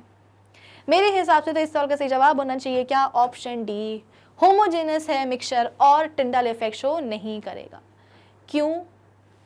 देखो मिक्सचर तो बन रहा है, कंपाउंड अलग होता है, कंपाउंड बनाने के लिए रिएक्शन चाहिए होती है। यहाँ पे आपके पास जो सॉल्वेंट है कार्बन डाइसल्फाइड, इसमें आप क्या कर रहे हो, सल्फर को डाल रहे हो, तो सल्फर क्या होगा, जाकर के इस सॉल्वेंट में कार्बन डाइसल्फाइड में जाकर के डिसॉल्व हो जाएगा, तो कोई नया सब्सटेंस नहीं बना है, तो कंपाउंड तो यहाँ पे बन ही नहीं रहा है, डेफिनेटली क्या बन रहा है, मिक्सचर बन रहा है। जब आप पानी में शक्कर घोलते हो, जब पानी में नमक घोलते हो, तो वो क्या बनता है, एक होमोजेनस मिक्सचर बनता है ना। तो यहाँ पे भी तो यही हो रहा है। देखो मैंने आपको सोल्यूशन के दो अलग अलग टाइप बताए थे कि एक होता है एक्वस सोल्यूशन और दूसरा होता है हमारे पास non aqueous solution. Aqueous solutions are those जिसमें कि हम सॉल्वेंट किसको लेते हैं, पानी को लेते हैं, क्योंकि अधिकतर जो सॉल्यूट्स होते हैं उनको पानी में ही डिसॉल्व होना अच्छा लगता है। तो एक्वस सोल्यूशंस आर दोस जिसमें कि सॉल्वेंट हम पानी को लेते हैं। नॉन एक्वस सोल्यूशंस क्या होते हैं, जिसमें कि सॉल्वेंट पानी के अलावा कोई दूसरा ही लिक्विड होता है। तो यहाँ पे हमारे पास एक नॉन एक्वस सोल्यूशन बना है कि नहीं बना है, कि हमारे पास एक सॉल्वेंट है कार्बन डाइसल्फाइड जिसमें कि हम क्या कर रहे हैं, सल्फर को ला करके डिसॉल्व कर रहे हैं। तो ये भी तो क्या बना है, एक सोल्यूशन ही तो बना है ना। और सोल्यूशन कहाँ आते हैं, सोल्यूशन आते हैं होमोजेनस मिक्सचर की कैटेगरी में। होमोजेनस मिक्सचर में हम पढ़ते हैं ट्रू सॉल्यूशंस को और हेटेरोजेनस में पढ़ते हैं कोलॉइड्स और सस्पेंशंस को। तो ये डेफिनेटली क्या होगा, एक होमोजेनस मिक्सचर ही होगा। और हम सबको पता है कि ट्रू सॉल्यूशंस के जो पार्टिकल्स होते हैं वो इतने छोटे होते हैं कि लाइट अगर आकर के उनसे टकराती है तो टकराने के बाद आप बोल सकते हो कि स्कैटरिंग बहुत कम होती है। ऐसा नहीं है कि होती नहीं भाई, माना कि ट्रू सॉल्यूशन के जो पार्टिकल्स हैं वो छोटे होते हैं और लाइट आकर के उनसे टकराती है तो हमको लाइट का पाथ दिखाई नहीं देता है। वो क्यों नहीं देता है, क्योंकि जो लाइट आकर के टकराई है, जो स्कैटरिंग हुई है लाइट की, वो बहुत ही कम होती है। तो वो स्कैटर्ड लाइट हमारी आंखों तक नहीं पड़ती है, इसीलिए हमें लाइट का पाथ दिखाई नहीं देता है। इसीलिए आप बोल सकते हो कि ट्रू सॉल्यूशन में टिंडाल इफेक्ट नहीं होता है। तो ये जो कार्बन डाइसल्फाइड और सल्फर का जो मिक्सचर बन रहा है, ये भी तो क्या है, एक सोल्यूशन ही तो है। तो इसके भी पार्टिकल्स इतने छोटे होंगे कि टिंडाल इफेक्ट जो है ना दिखाई नहीं, मतलब टिंडाल इफेक्ट वो शो नहीं करेंगे। इसका मतलब क्या कि डेफिनेटली इस सवाल का सही जवाब क्या होना चाहिए, ऑप्शन डी। ठीक है, चलो अगले सवाल के ऊपर अब हम आ जाते हैं कि which of the following is not a pure substance. अब आपको बताना है कि इनमें से कौन सा प्योर सब्सटेंस नहीं है। Option A gold, option B which, ये क्या हुआ, ऑप्शन बी तो गड़बड़ हो गया, कोई बात नहीं। आपको ये बताना है कि कौन सा प्योर सब्सटेंस नहीं है। एक काम करते हैं ना, यहाँ पे ऑप्शन बी मैं ही बना देती हूँ। ऑप्शन बी मैंने बना दिया है क्या, सोडियम क्लोराइड। ठीक है, ऑप्शन बी है आपके पास सोडियम क्लोराइड। अब बताइए कि कौन से वाला जो ऑप्शन है वो एक प्योर सब्सटेंस नहीं है, not a pure substance. Option A gold, option B sodium chloride, option B pure milk, या लास्ट ऑप्शन डी पानी। तो भाई इस सवाल का सही जवाब होना चाहिए क्या, ऑप्शन सी प्योर मिल्क। भाई हमने पढ़ लिया है ना, हमने फर्स्ट चैप्टर भी पढ़ लिया है, सेकेंड चैप्टर भी हम आधे से ज़्यादा कवर कर चुके हैं। तो अब जो है हम गोल्ड और प्योर मिल्क में आप बोल सकते हो कि कंफ्यूज नहीं होंगे, है ना। अब हमको पता है कि भाई प्योर मिल्क आप कितना भी प्योर क्यों ना ले लो, वो क्या होगा, केमिस्ट्री के हिसाब से इम्प्योर सब्सटेंस ही होगा। क्योंकि एक दूध क्या होता है भाई, दूध आप बोल सकते हो कि एक कोलॉइड है, इमल्शन है। इमल्शन क्या होता है, एक कोलॉइड होता है। कोलॉइड क्या होता है, एक मिक्सचर होता है। हमारे जितने भी मिक्सचर्स हैं वो क्या होते हैं, इम्प्योर सब्सटेंसेस होते हैं। तो अब हमको कोई उल्लू नहीं बना सकता कि आप दूध को कितना भी प्योर क्यों ना ले लो, वो क्या रहेगा, केमिस्ट्री के हिसाब से एक इम्प्योर सब्सटेंस ही रहेगा। गोल्ड प्योर है, पानी प्योर है, सोडियम क्लोराइड कंपाउंड है ना, तो ये भी क्या है, प्योर है। पानी भी तो कंपाउंड ही है, गोल्ड क्या है, एक एलिमेंट है। तो ये तीनों नहीं, ये एक एलिमेंट है और ये दोनों क्या है, कंपाउंड है। तो ये तीनों ही क्या है, प्योर सब्सटेंसेस है। लेकिन ये क्या होगा, कौन सा वाला, तीसरा वाला, सी वाला, ये इम्प्योर सब्सटेंस होगा। ठीक है, चलिए अगले सवाल पे अब हम आ जाते हैं कि there are 4 test tubes A B C and D, half filled with water, a considerable quantity of sugar, milk, egg white and common salt was added in them respectively with stirring the contents of each test tube. True solution will be obtained in। अच्छा हुआ क्या, आपके पास A, B, C, D ये 4 test tube थी। चारों में ही आपने क्या करा हुआ था, पानी लिया हुआ था। ये A है, ये B है, ये C है और ये D है। ठीक है, A में आपने क्या डाल दिया, पानी में शुगर, शक्कर डाल दी। B में आपने दूध डाल दिया, C में एग वाइट डाल दिया और डी टेस्ट ट्यूब में पानी के साथ आपने क्या डाला, मतलब पानी तो सभी में है ना, इसमें पानी प्लस शुगर, इसमें पानी प्लस मिल्क, इसमें पानी प्लस एग वाइट, और लास्ट क्या है, पानी प्लस कॉमन सॉल्ट। अच्छा, नमक डाला है, NaCl डाला है। तो सवाल क्या आपसे पूछा गया कि ट्रू सोल्यूशन आपको कहाँ देखने को मिलेगा? बच्चों वाला सवाल है भाई। ट्रू सोल्यूशन हमको टेस्ट ट्यूब A और D में देखने को मिलेगा। क्यों? पानी में जाकर की शुगर कंप्लीटली डिसॉल्व हो जाती है, पानी में जाकर की जो नमक है वो भी क्या होता है, कंप्लीटली डिसॉल्व हो जाता है। यानी कि आप बोल सकते हो कि शुगर सोल्यूशन और सॉल्ट सोल्यूशन में आपको पता ही नहीं चलेगा कि पानी के मॉलिक्यूल्स कहाँ हैं और नमक के कहाँ हैं और शुगर के कहाँ हैं। ठीक है, तो A और D टेस्ट ट्यूब में आपको ट्रू सोल्यूशन मिलने वाला है, B और C में नहीं मिलेगा। तो मेरे हिसाब से इस सवाल का सही जवाब होना चाहिए ऑप्शन डी, कि बोथ A एंड D में we will get a true solution. ठीक है, चलिए अगले सवाल पे अब हम आ जाते हैं कि choose the incorrect statement about true solution. True solution के बारे में हमको एक इनकरेक्ट, गलत स्टेटमेंट चूज करना है। ठीक है ना। ऑप्शन ए क्या है कि दे आर होमोजेनियस, तो ट्रू सोल्यूशन तो होमोजेनियस ही होते हैं, कौन सी नई बात है। ऑप्शन बी कि it is opaque and unstable, ये कब से होने लगा भाई? हमारे जो ट्रू सोल्यूशन है वो अनस्टेबल कब से होने लगे भाई? आप एक ग्लास पानी में 2 चम्मच शक्कर डाल दो और शक्कर डालने के बाद उनको घोल दो शक्कर को, ठीक है, और 5 मिनट के लिए, 10 मिनट के लिए, आधे घंटे के लिए, 1 घंटे के लिए, मैं तो कहती हूँ कि 24 घंटे के लिए आप उस शुगर सोल्यूशन को एज इट इज छोड़ दो बिना उसको डिस्टर्ब करें। पूरे 24 घंटे बाद अगर के जब आप उस शुगर सोल्यूशन को देखोगे तो आपको क्या लगता है कि जो भी आपने शक्कर घोली थी, क्या वो शक्कर 24 घंटे बाद पानी में नीचे जाकर के सेटल हो जाएगी? ऐसा नहीं होगा। क्यों नहीं होगा? क्योंकि जो हमारे ट्रू सॉल्यूशंस होते हैं दे आर स्टेबल, वो होमोजेनस होते हैं नेचर में। ऐसा कभी नहीं होगा कि नमक घोला है पानी में तो कुछ टाइम बाद नमक जो है ना नीचे जाकर के बैठ जाएगा तो आपको नमक और पानी की अलग अलग लेयर दिखाई देगी। भाई हमारे ट्रू सॉल्यूशंस कैसे होते हैं? They are stable. तो ये तो गलत हो गया ना, और गलत स्टेटमेंट ही हमसे पूछा गया है। सी क्या है कि it's particles can not be seen through naked eye, बिल्कुल सही बात है। It does not show Tyndall effect, ये भी बिल्कुल सही बात है कि ट्रू सोल्यूशन जो होते हैं वो टिंडल इफेक्ट शो नहीं कर पाते। क्यों नहीं कर पाते हैं? मतलब ट्रू सोल्यूशन में अगर आप लाइट बीम को पास करवाओगे तो बीम का जो पाथ होगा वो आपको दिखाई नहीं देगा। क्यों नहीं देगा? अगेन, ट्रू सोल्यूशन के जो पार्टिकल्स होते हैं वो इतने छोटे होते हैं कि लाइट आकर के उनसे टकराती तो है, लेकिन टकराने के बाद ऐसा नहीं बिखरती भी है, लेकिन इतनी कम बिखरिंग होती, इतनी लेस स्कैटरिंग होती है, इतनी इनसिग्निफिकेंट होती है स्कैटरिंग कि वो स्कैटर लाइट हमारी आंखों तक पहुंचती नहीं है। अब जब पहुंचेगी ही नहीं तो लाइट का जो पाथ है ट्रू सोल्यूशन में वो दिखाई कहाँ से देगा? इसीलिए टिंडल इफेक्ट आप बोल सकते हो कि ट्रू सोल्यूशन में हमें नहीं मिलता है। तो ये बात भी बिल्कुल सही है। गलत बात पूछी गई थी तो हमने बता दी कि भाई ऑप्शन बी क्या है, गलत है। इसका मतलब क्या कि डेफिनेटली यही होगा हमारे सवाल का सही जवाब। चलिए अगला क्वेश्चन क्या है। Now dhokla is a dash type of solution. Option A, मतलब आपको बताना है कि जो ढोकला है वो किस टाइप का सोल्यूशन है। ऑप्शन ए बोल रहा है solid in solid, option B बोल रहा है solid in gas, option C solid in liquid, या लास्ट ऑप्शन डी बोल रहा है गैस इन सॉलिड। देखो, जब भी हम ढोकला खाते हैं तो अगर मैं आपसे पूछूं कि जब हम ढोकला खाएंगे तो उस समय ढोकला अपने कौन से फिजिकल स्टेट में रहेगा? सॉलिड स्टेट में, लिक्विड स्टेट में, या फिर गैसियस स्टेट में? तो आप बोलोगे कि मैम ये कैसा सवाल है। हम सबको पता है कि जब हम ढोकला खाएंगे तो वो डेफिनेटली अपने सॉलिड स्टेट में ही रहेगा। तो एक बात तो बिल्कुल क्लियर है कि जो ढोकला है उसका जो बेस है वो क्या है, एक सॉलिड ही है। अब ढोकला हम क्यों खाते हैं? क्योंकि हमें अच्छा लगता है। अच्छा क्यों लगता है? क्योंकि ढोकला काफ़ी स्पॉन्जी होता है। स्पॉन्जी क्यों होता है ये आप सभी ने ज़रूर ऑब्जर्व भी किया होगा कि ढोकले में ना बहुत सारे छोटे छोटे से होल्स प्रेजेंट होते हैं और इन होल्स में एयर प्रेजेंट होती है। तो जब भी हम ढोकले को दबाते हैं तो वो दबता क्यों है? क्योंकि आप बोल सकते हो कि होल्स में जो एयर प्रेजेंट होती है वो एयर स्क्वीज आउट हो जाती है। भाई जब हम ढोकले का अगर आपके पास एक पीस है और उसको आप क्या कर रहे हो, ऐसे दबा रहे हो, है ना, उसको अगर आप कंप्रेस कर रहे हो तो इस कंप्रेशन से क्या होगा कि ढोकले में जो भी होल्स प्रेजेंट है उन होल्स में जो भी एयर प्रेजेंट है वो एयर स्क्वीज आउट हो जाती है, यानी कि जो होल्स हैं वो फिर से क्या हो चुके हैं, खाली हो गए। अब खाली होल्स हैं तो उनको जब आप दबाओगे तो वो आराम से दब जाएंगे। तो कंप्रेशन से, दबाने से ढोकले का जो दबना है वही क्या है, उसकी स्पॉन्जीनेस है।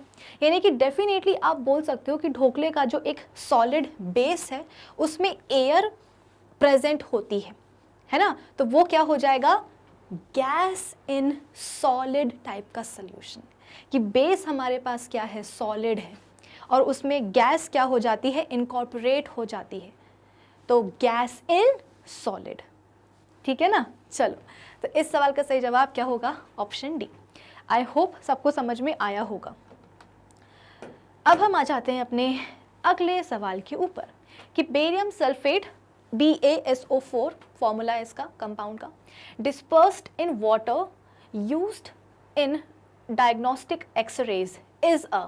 अच्छा, बेरियम सल्फेट को हम क्या करते हैं, डिस्पर्स कर देते हैं पानी में, और इस मिक्सचर को बेसिकली एक्सरेज वगैरह के डायग्नोसिस में यूज़ किया जाता है। तो आपको बताना है कि ये जो बेरियम सल्फेट हमने डिस्पर्स कराया है पानी में, ये है क्या, मतलब ये जो मिक्सचर बना है बेरियम सल्फेट और पानी का, ये मिक्सचर क्या है। ऑप्शन ए कोलॉइड है, ऑप्शन बी सॉल्यूशन है, ऑप्शन सी सस्पेंशन है, या लास्ट ऑप्शन डी फोम है। तो मैं आपको यहाँ पे बता देना चाहती हूँ कि जो बेरियम सल्फेट है ना, ये पानी में इनसॉल्युबल होता है, it is insoluble in water. तो मुझे लगता है कि इतना सा जो मैंने आपको हिंट दिया है ये लिख करके कि भाई बेरियम सल्फेट क्या है, इनसॉल्युबल है पानी में, तो इतना लिख करके मैंने मतलब जो हिंट दिया है आपको, अब इस हिंट की हेल्प से आपके लिए इस क्वेश्चन को सॉल्व करना बेहद आसान होने वाला है। मैंने आपको बस इतना बता दिया कि देखो बेरियम सल्फेट और पानी का एक मिक्सचर बना है, उस मिक्सचर का आपको नेचर बताना है कि कोलॉइड है, सस्पेंशन है, फोम है, सॉल्यूशन है, एग्जैक्टली है क्या। और मैंने आपको ये बता दिया कि barium sulphate is insoluble in पानी, यानी कि अगर आप पानी में बेरियम सल्फेट डालोगे भी और इस पूरे मिक्सचर को आप कुछ टाइम के लिए अनडिस्टर्ब्ड छोड़ दोगे, तो पूरा का पूरा जो बेरियम सल्फेट है ना, वो पानी में एकदम नीचे जा कर के सेटल हो जाएगा। और ऐसा जो मिक्सचर होता है जहाँ पर जो मिक्सचर के कंपोनेंट्स होते हैं वो एक दूसरे से सेपरेट हो जाते हैं, कि उनके बीच में एकदम क्लियर कट बाउंड्रीज दिखाई देने लग जाती हैं, ऐसे मिक्सचर को हम बेसिकली क्या बोलते हैं, तो आप बोलोगे सस्पेंशन। हाँ, डेफिनेटली हेट्रोजेनस मिक्सचर होगा, लेकिन फिर हेट्रोजेनस मिक्सचर में तो कोलॉइड्स भी आते हैं और सस्पेंशंस भी आते हैं।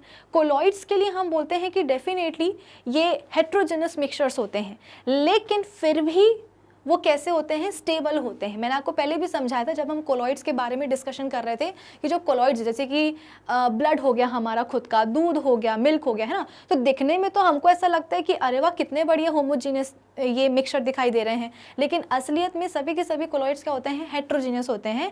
इनके कंपोनेंट्स के बीच में आपको सेपरेशन बाउंड्री दिखाई नहीं देती है। लेकिन जब हम बात करते हैं सस्पेंशंस की, तो यहाँ पे आपको क्लियर कट बाउंड्री दिखाई देगी कि बाउंड्री की इस तरफ एक कॉम्पोनेंट और दूसरे साइड में दूसरा कॉम्पोनेंट। क्लियर है। तो बेरियम सल्फेट क्योंकि पानी में इनसॉल्युबल होता है, तो पानी में अगर आप इसको डिस्पर्स कराओगे तो ये पानी में रहेगा। ऐसा नहीं कि वो चक्कर के पानी के बाहर ही आ जाएगा कि मुझे नहीं रहना है पानी के साथ, ऐसा नहीं होगा, उसी में रहेगा, लेकिन हाँ उससे सेपरेट हो जाएगा। तो बेसिकली बेरियम सल्फेट और पानी का जो मिक्सचर है वो क्या होगा, एक ऑप्शन सी सस्पेंशन कहलाएगा। ठीक है ना। चलिए आगे बढ़ जाते हैं। तो सही जवाब क्या होगा, option C. Next, the example of solution of liquid in gas, यानी कि आपने क्या करा हुआ है, गैस में लिक्विड को इनकॉर्पोरेट करवाया है। Option A dry air, option B sugar in water, option C sugar in water, और ये क्या हुआ, रिपीट हो गया क्या, एक काम करो उसको सॉल्ट कर लो, सॉल्ट इन वाटर, और लास्ट ऑप्शन डी क्या होगा, मॉइस्ट एयर। तो साफ पूछा जा रहा है भाई सवाल में कि लिक्विड इन गैस, यानी कि गैस में आपने लिक्विड डाला हुआ है। तो अगर आपके पास एयर है जो कि क्या है, मिक्सचर ऑफ गैसेस, ठीक है, तो अगर आपके पास एयर है और उस एयर में आप क्या कर दो, थोड़े से वाटर ड्रॉपलेट्स डाल दो, यानी कि लिक्विड डाल दो, तो वो क्या बन जाएगी, मॉइस्ट एयर बन जाएगी कि नहीं बन जाएगी। मैंने आपको प्रीवियस चैप्टर में जब हम इवेपोरेशन वगैरह पढ़ रहे थे तो मैंने आपको वहाँ पे ह्यूमिडिटी का कंसेप्ट समझाया था कि भाई हमारे जो आसपास की एयर होती है ना, उसमें छोटे छोटे से वाटर वेपर्स प्रेजेंट होते हैं जो कि हमें दिखाई नहीं देते हैं। जब बारिश का महीना आता है, जब रेनी सीजन आता है, तो उस समय आपने अपने घर के लोगों को बोलते हुए सुना होगा कि आज बहुत ही उमस है, बहुत ह्यूमिडिटी है। ह्यूमिडिटी या उमस का मतलब क्या है कि हमारे सराउंडिंग एयर जो है उसमें कुछ ज़्यादा ही वाटर वेपर्स आ चुकी हैं, कुछ ज़्यादा ही एकदम टाइनीस्ट वाटर ड्रॉपलेट्स आ चुकी हैं, जिसके कारण हवा में नमी आ गई है। आई बात समझ में? तो हवा में नमी मतलब क्या कि एयर में मॉइस्चर का कंटेंट कुछ ज़्यादा ही हो गया। वैसे भी सराउंडिंग एयर जो होती है हमारी वो ड्राई नहीं होती है एब्सोल्युटली, इसमें मॉइस्चर होता ही है। तो एयर जो कि मिक्सचर है गैसेस का, उसमें अगर आप कुछ पानी डाल दोगे तो वो मॉइस्ट एयर बन जाएगी। तो गैस में आप क्या कर रहे हो, लिक्विड डाल रहे हो। इसका मतलब क्या कि डेफिनेटली इस सवाल का सही जवाब क्या होगा, option D moist air.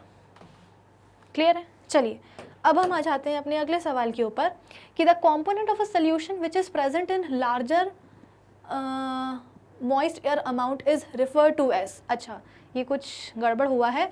Basically आपसे यहाँ पे पूछा गया, मैं आपको एक्सप्लेन कर देती हूँ कि सोल्यूशन का एक ऐसा कॉम्पोनेंट जो कि लार्जर क्वांटिटी में, मॉइस्चर काट दो यहाँ पे, ठीक है, सोल्यूशन में एक ऐसा कॉम्पोनेंट जो कि लार्जर अमाउंट में प्रेजेंट होता है, उस कंपोनेंट को हम क्या बोलते हैं? Option A solute, option B solvent, option सी बोल रहा है कि दोनों, फर्स्ट और सेकंड, और ऑप्शन डी बोल रहा है कि ना ही वन और ना ही सेकंड। तो भाई मेरे हिसाब से तो इस सवाल का सही जवाब होना चाहिए क्या, ऑप्शन बी सॉल्वेंट।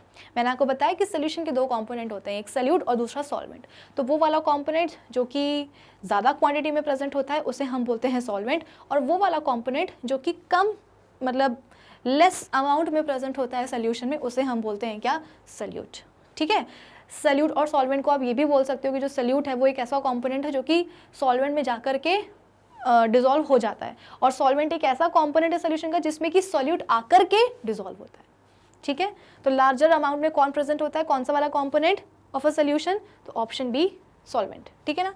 चलिए अब हम आ जाते हैं अपने नेक्स्ट क्वेश्चन के ऊपर कि which of the following statements is true. कौन सा वाला स्टेटमेंट यहाँ पे सही है? ऑप्शन ए बोल रहा है कि colloids does not show Tyndall effect. ये कब से होने लगा भाई? कोलॉइड्स तो टिंडाल इफेक्ट शो करते हैं। क्यों? क्योंकि कोलॉइड्स के जो पार्टिकल्स होते हैं दे आर बिग इनफ कि वो लाइट जब आकर के उनसे टकराए तो उस लाइट को वो स्कैटर्ड कर सके, और मतलब स्कैटर कर सकें, और वो जो स्कैटरिंग हो रही है वो इतनी सिग्निफिकेंट होती है कि वो जो स्कैटर्ड लाइट है वो हमारी आंखों तक पहुंचती है, और पहुंचने के कारण क्या होता है, हमें पूरे कोलॉइड में जो भी बीम ऑफ लाइट पास हो रही है उसका पैसेज, उसका पाथ हमें पूरा क्लियरली दिखाई देता है। तो ये बात तो बिल्कुल भी सही नहीं है कि कोलॉइड्स जो है ना टिंडाल इफेक्ट शो नहीं करते हैं, बिल्कुल करते हैं, गलत है ये। हमसे तो वैसे भी ट्रू पूछा गया है ना। ठीक है, सेकेंड स्टेटमेंट क्या है कि कोलॉइड्स आर अनस्टेबल। अरे कोलॉइड्स स्टेबल होते हैं भाई। अगर आपको याद हो तो मैंने आपको बताया था कि कोलॉइड्स के जो पार्टिकल्स होते हैं उनके ऊपर चार्ज होता है, पॉजिटिव भी हो सकता है नेगेटिव भी होता है, लेकिन हाँ जितने भी पार्टिकल्स होंगे उन सब के ऊपर सेम चार्ज होता है। सपोज अगर पॉजिटिव चार्ज है कोलॉइड्स के पार्टिकल्स के ऊपर तो डिस्पर्जन मीडियम में ऑपोजिट चार्ज मिलेगा, यानी कि नेगेटिव चार्ज मिलेगा। इसके कारण क्या होता है कि कोलॉइड्स के जो पार्टिकल्स होते हैं वो आपस में तो रिपल करते हैं क्योंकि उनके ऊपर सेम चार्ज है, लेकिन ये पार्टिकल्स हमेशा ही डिस्पर्जन मीडियम की तरफ अट्रैक्टेड रहेंगे। ठीक है ना, डिस्पर्जन मीडियम की तरफ क्या रहेंगे, ये अट्रैक्टेड रहेंगे।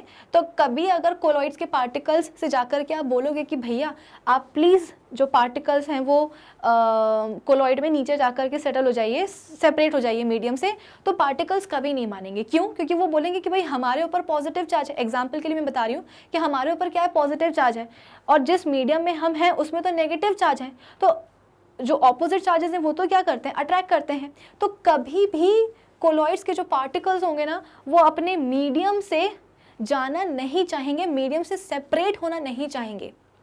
वो अलग बात है कि अगर पार्टिकल्स के ऊपर का जो चार्ज है अगर वो ही चला जाता है, अगर चार्ज ही चला जाता है तो पार्टिकल्स पहले तो पास पास आएंगे, क्योंकि इनिशियली तो वो क्या कर रहे हैं, एक दूसरे को रिपेल कर रहे हैं ना, क्योंकि उनके ऊपर सेम चार्ज है। लेकिन अगर चार्ज ही हट गया तो पार्टिकल्स पहले तो पास पास आएंगे, फिर मीडियम से भी सेपरेट हो जाएंगे और अलग से इकट्ठा होकर के एक बॉल सरीका बना लेंगे, वो बात अलग है। लेकिन हाँ उसको हम क्या बोलते हैं, कोआगुलेशन बोलते हैं। तो अगर कोलाइड्स का कोआगुलेशन हुआ है तो बात अलग है, वरना तो कोलॉइड्स के जो पार्टिकल्स होते हैं उनको मीडियम से कुछ ज़्यादा ही अट्रैक्शन होता है, वो हमेशा ही मीडियम की तरफ ही अट्रैक्टेड होते हैं because of the presence of the opposite charge. उनके ऊपर पॉजिटिव है अगर तो मीडियम में होगा नेगेटिव, पार्टिकल्स के ऊपर अगर नेगेटिव चार्ज है तो मीडियम में आ जाएगा पॉजिटिव, कुछ इस तरीके से। ठीक है, हाँ इमल्शन की बात अलग होती है। इमल्शन में जैसे कि हमने एक क्वेश्चन भी सॉल्व किया था कि हम वहाँ पे इमल्सिफाइंग एजेंट लेते हैं। क्यों लेते हैं? क्योंकि इमल्शन दो इमिसिबल लिक्विड्स का बन रहा है, दो ऐसे लिक्विड्स से हम इमल्शन बनाना चाह रहे हैं जिनके बीच में हमको पहले से पता है कि दुश्मनी चल रही है, इन लोगों के बीच में दोस्ती नहीं है। तो ऐसे इमिसिबल लिक्विड्स को लेकर के इमल्शन बनाने के लिए हमें क्या करना पड़ता है, बीच में एक तीसरा सब्सटेंस इमल्सिफाइंग एजेंट लेना पड़ता है, जो कि इन दोनों ही लड़ाकू लिक्विड्स के बीच में एक समझौता करा दे, एक आप बोल सकते हो कि वो बना दे कि चलो ठीक है साथ साथ रहो, अलग अलग मत रहना, ठीक है, भले ही दोस्ती मत करो लेकिन एटलीस्ट साथ साथ में तो रहो, कुछ इस तरीके से, ठीक है। तो ये बात भी गलत है कि हमारे कोलॉइड्स अनस्टेबल होते हैं, दे आर स्टेबल। चलो थर्ड क्या है, कोलॉइड्स शो ब्राउनियन मूवमेंट, हाँ बिल्कुल ये तो बात सही है। अच्छा सही तो पूछा गया है, यानी कि हम ऑप्शन सी को मार्क कर सकते हैं, लेकिन हम एक बार ऑप्शन डी को भी पढ़ ही लेते हैं। Size of the particles is less than 1 nanometre, नहीं भाई, कोलॉइड्स के जो पार्टिकल्स होते हैं उनका साइज 1 से लेकर के 100 नैनोमीटर के बीच का होता है। 1 नैनोमीटर से छोटे तो ट्रू सोल्यूशन के पार्टिकल्स होते हैं और 100 नैनोमीटर से बड़े सस्पेंशन के पार्टिकल्स, यानी कि ये भी गलत है। तो ए, बी और डी गलत है, सही कौन सा होगा, ऑप्शन सी। तो we will go with option C. इस सवाल का सही जवाब क्या होगा, ऑप्शन सी, ठीक है। चलो अगला सवाल क्या है कि व्हेन लाइट, अच्छा एक इमेज वाला क्वेश्चन आपके पास आ चुका है कि when light is passed through samples A and B placed in a line in a dark room, the effects observed are as shown in the figure. Which one of the following pairs is the correct description of both the samples? हुआ क्या कि आपके पास दो क्या हैं, कुछ containers हैं, ठीक है ना, ग्लास के कंटेनर्स हैं और दोनों ही कंटेनर्स में आपने एक एक सैंपल डाला हुआ है, इसमें है सैंपल ए और इसमें है सैंपल बी, ठीक है। और दोनों ही कंटेनर्स को, ग्लास के कंटेनर्स को आपने क्या करा है, एक अंधेरे डार्क रूम में रख दिया है और कुछ इस तरीके से आप टॉर्च लेकर के आए हो और टॉर्च को आपने कहाँ रखा है, दोनों ही मतलब जो दो आपने सैंपल्स लिए हुए ना ए और बी, उनको आपने दोनों ही कंटेनर्स को एक लाइन में रखा है, एक सीध में रखा है और उसी लाइन में हम क्या कर रहे हैं, यहाँ पे एक टॉर्च रख रहे हैं और टॉर्च से जो हम लाइट की बीम है वो पास करवा रहे हैं। तो देखा जाए तो जब ये टॉर्च की light, beam of light sample A में जाएगी तो सैंपल ए में हमें कोई भी ऐसा कुछ खास रोशनी वगैरह दिखाई नहीं दे रही है, लेकिन जब इस बीकर में सेम लाइट जाएगी टॉर्च की तो हमें यहाँ पे जो है ना, जैसे कि आपको फिगर में दिखाई दे रहा है विजिबल पाथ ऑफ लाइट, यानी कि जो भी हम लाइट फेंक रहे हैं टॉर्च से, उस लाइट का पाथ आपको सैंपल बी में, सैंपल बी का जो कंटेनर है उसमें आपको क्लियरली दिखाई देगा। तो लाइट तो हमने इसमें भी फेंकी थी, इसमें भी फेंकी थी, लेकिन सैंपल ए में लाइट का पाथ विजिबल नहीं हुआ, लेकिन सैंपल बी में लाइट का पाथ दिखाई दे रहा है, क्लियरली दे रहा है ना। इनफैक्ट देखो इसके ऐसे स्टार स्टार पार्टिकल्स भी आपको दिखाई दे रहे हैं। चलो तो डायग्राम तो हमने पढ़ लिया, अब पूछा जा रहा है कि which one of the following pair is the correct description of both the samples. सही पेयर आपको एक चूज करना है। ऑप्शन ए बोल रहा है कि जो ए है वो क्या है, जेल है और बी भी जेल है। ऑप्शन बी जेल, जेल का मतलब क्या है, जेल जेल का मतलब ये है कि दोनों ही सैंपल क्या है, हमारे कोलॉइड्स हैं। ऑप्शन बी क्या बोल रहा है, ए सोल्यूशन है और बी भी सोल्यूशन है। अच्छा, ऑप्शन सी बोल रहा है कि ए जेल है और बी सस्पेंशन है, ठीक है ना। जेल मतलब क्या, अगेन कोलॉइड, और लास्ट क्या है कि ए सोल्यूशन है और बी जेल है। मुझे तो ऑप्शन डी सही लग रहा है, क्यों, क्योंकि ऑप्शन डी बोल रहा है कि ए सोल्यूशन है और बी क्या है, जेल है। जेल मतलब कि कोलॉइड। देखो ऐसा है, अभी अभी मैंने आपको थोड़ी देर पहले समझाया था कि कोलॉइड्स जो होते हैं दे आर, मतलब वो टिंडल इफेक्ट शो करते हैं, उनके जो पार्टिकल्स होते हैं कोलॉइड्स के वो इतने बड़े होते हैं कि लाइट आकर के उनसे टकराती है, टकराने के बाद प्रॉपरली स्कैटर होती है, स्कैटरिंग सिग्निफिकेंट होती है, स्कैटर्ड लाइट हमारी आंखों तक पहुंचती है तो हमें पूरी पाथ का, मतलब लाइट का जो पाथ है वो दिखाई देता है। तो ये मैंने आपको पढ़ाया है। अगर हम ऑप्शन ए की माने तो ऑप्शन ए बोल रहा है कि सैंपल ए और बी दोनों ही जेल है। चलो ठीक है, एक बार के लिए हम सैंपल बी की बात मान भी लेते हैं कि सैंपल बी क्या है, जेल है, और इसीलिए हमें यहाँ पे लाइट का पाथ दिखाई दे रहा है। लेकिन अगर ऑप्शन ए की माने तो सैंपल ए भी क्या है, जेल है, और अगर वो जेल है, जेल मतलब कि क्या, कोलॉइड, तो अगर सैंपल ए कोलॉइड है तो फिर इसमें हमें लाइट का पाथ दिखाई क्यों नहीं दे रहा, मतलब ऑप्शन ए यहाँ पे गलत हो गया। ऑप्शन बी बोल रहा है कि सोल्यूशन है ए और बी भी सोल्यूशन है, तो चलो इसका जो सोल्यूशन मानना है वो तो हम बोल सकते हैं, क्यों, क्योंकि लाइट का पाथ यहाँ पे दिखाई नहीं दे रहा है, तो हो सकता है कि ये क्या है, सोल्यूशन है, तो इसके पार्टिकल्स इतने छोटे होंगे कि लाइट की स्कैटरिंग नहीं हो पा रही है, तो पाथ दिखाई नहीं दे रहा है हमें लाइट का। लेकिन यहाँ पे तो दिखाई दे रहा है ना, इसका मतलब बी सैंपल सोल्यूशन नहीं हो सकता, तो ऑप्शन बी भी गलत हो गया। सी क्या बोल रहा है कि ए जेल है, ए जेल नहीं हो सकता, होता तो पाथ का मतलब लाइट का पाथ दिखाई देता। लास्ट क्या बोल रहा है कि ए सोल्यूशन है और बी जेल है, ये बिल्कुल सही है कि इसमें पाथ दिखाई नहीं दे रहा है तो ये डेफिनेटली क्या होगा, सोल्यूशन, इसमें दिखाई दे रहा है तो ये डेफिनेटली क्या होगा, एक कोलॉइड होगा। ठीक है ना। चलो, तो इस सवाल का सही जवाब क्या होगा? Option D. चलिए नेक्स्ट क्या है? In paints dispersed phase and dispersion medium are.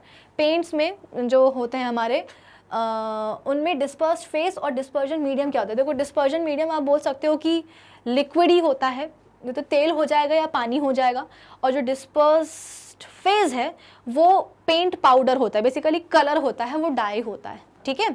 तो पेंट्स में आप बोल सकते हो कि डिस्पर्जन मीडियम क्या होगा? एक लिक्विड, ईदर ऑयल और वाटर, और जो डिस्पर्स्ड फेज है वो पेंट पाउडर होगा, सॉलिड ही होगा। तो इस सवाल का सही जवाब क्या होगा? Option A, solid and liquid, है ना। डिस्पर्स्ड फेज होगा सॉलिड और डिस्पर्जन मीडियम क्या होगा? लिक्विड। तो ऑप्शन ए पे हम टिक करेंगे। क्यों करेंगे टिक? क्योंकि इस सवाल का सही जवाब ही क्या है? ऑप्शन ए, ठीक है ना। चलो, तो डिस्पर्जन मीडियम पेंट में लिक्विड रहेगा, तेल या पानी, और पाउडर जो होता है पेंट पाउडर वो सॉलिड ही होगा ना, इसलिए तो डिस्पर्स्ड फेज क्या हो जाएगा? Solid. Next question, what type of colloidal system is fog? Fog किस तरह का कोलॉइड है? ऑप्शन ए बोल रहा है gas in liquid, option B liquid in gas, option C liquid in liquid, या last option D solid in gas. तो भाई सबको पता है गैस में लिक्विड भरी होती है, वो क्या होता है? फॉग होता है, ठीक है ना।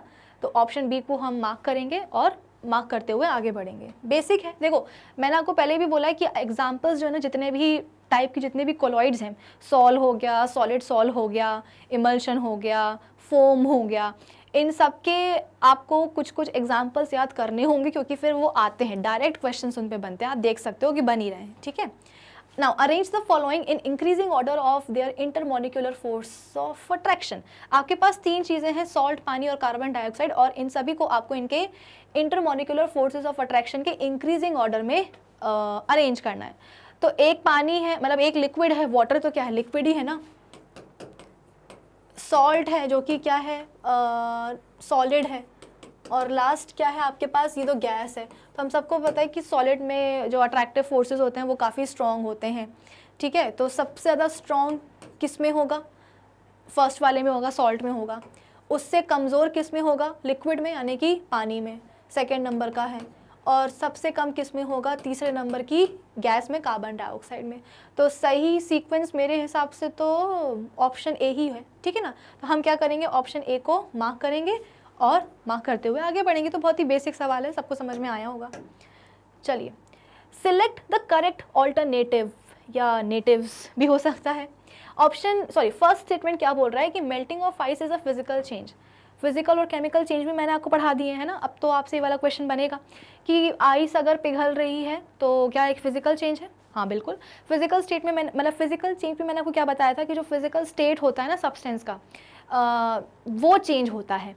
और आप बोल सकते हो कि ये रिवर्सिबल भी होते हैं, यानी कि वापस जाना दोबारा पॉसिबल होता है। तो अगर आप बर्फ़ को पिघला रहे हो तो सिर्फ सॉलिड स्टेट कन्वर्ट हुई है लिक्विड स्टेट में, और इसका रिवर्स भी तो पॉसिबल है, आप दोबारा से तो पिघले हुए पानी से बर्फ़ जमा सकते हो। इसका मतलब ये तो बिल्कुल सही है फर्स्ट स्टेटमेंट।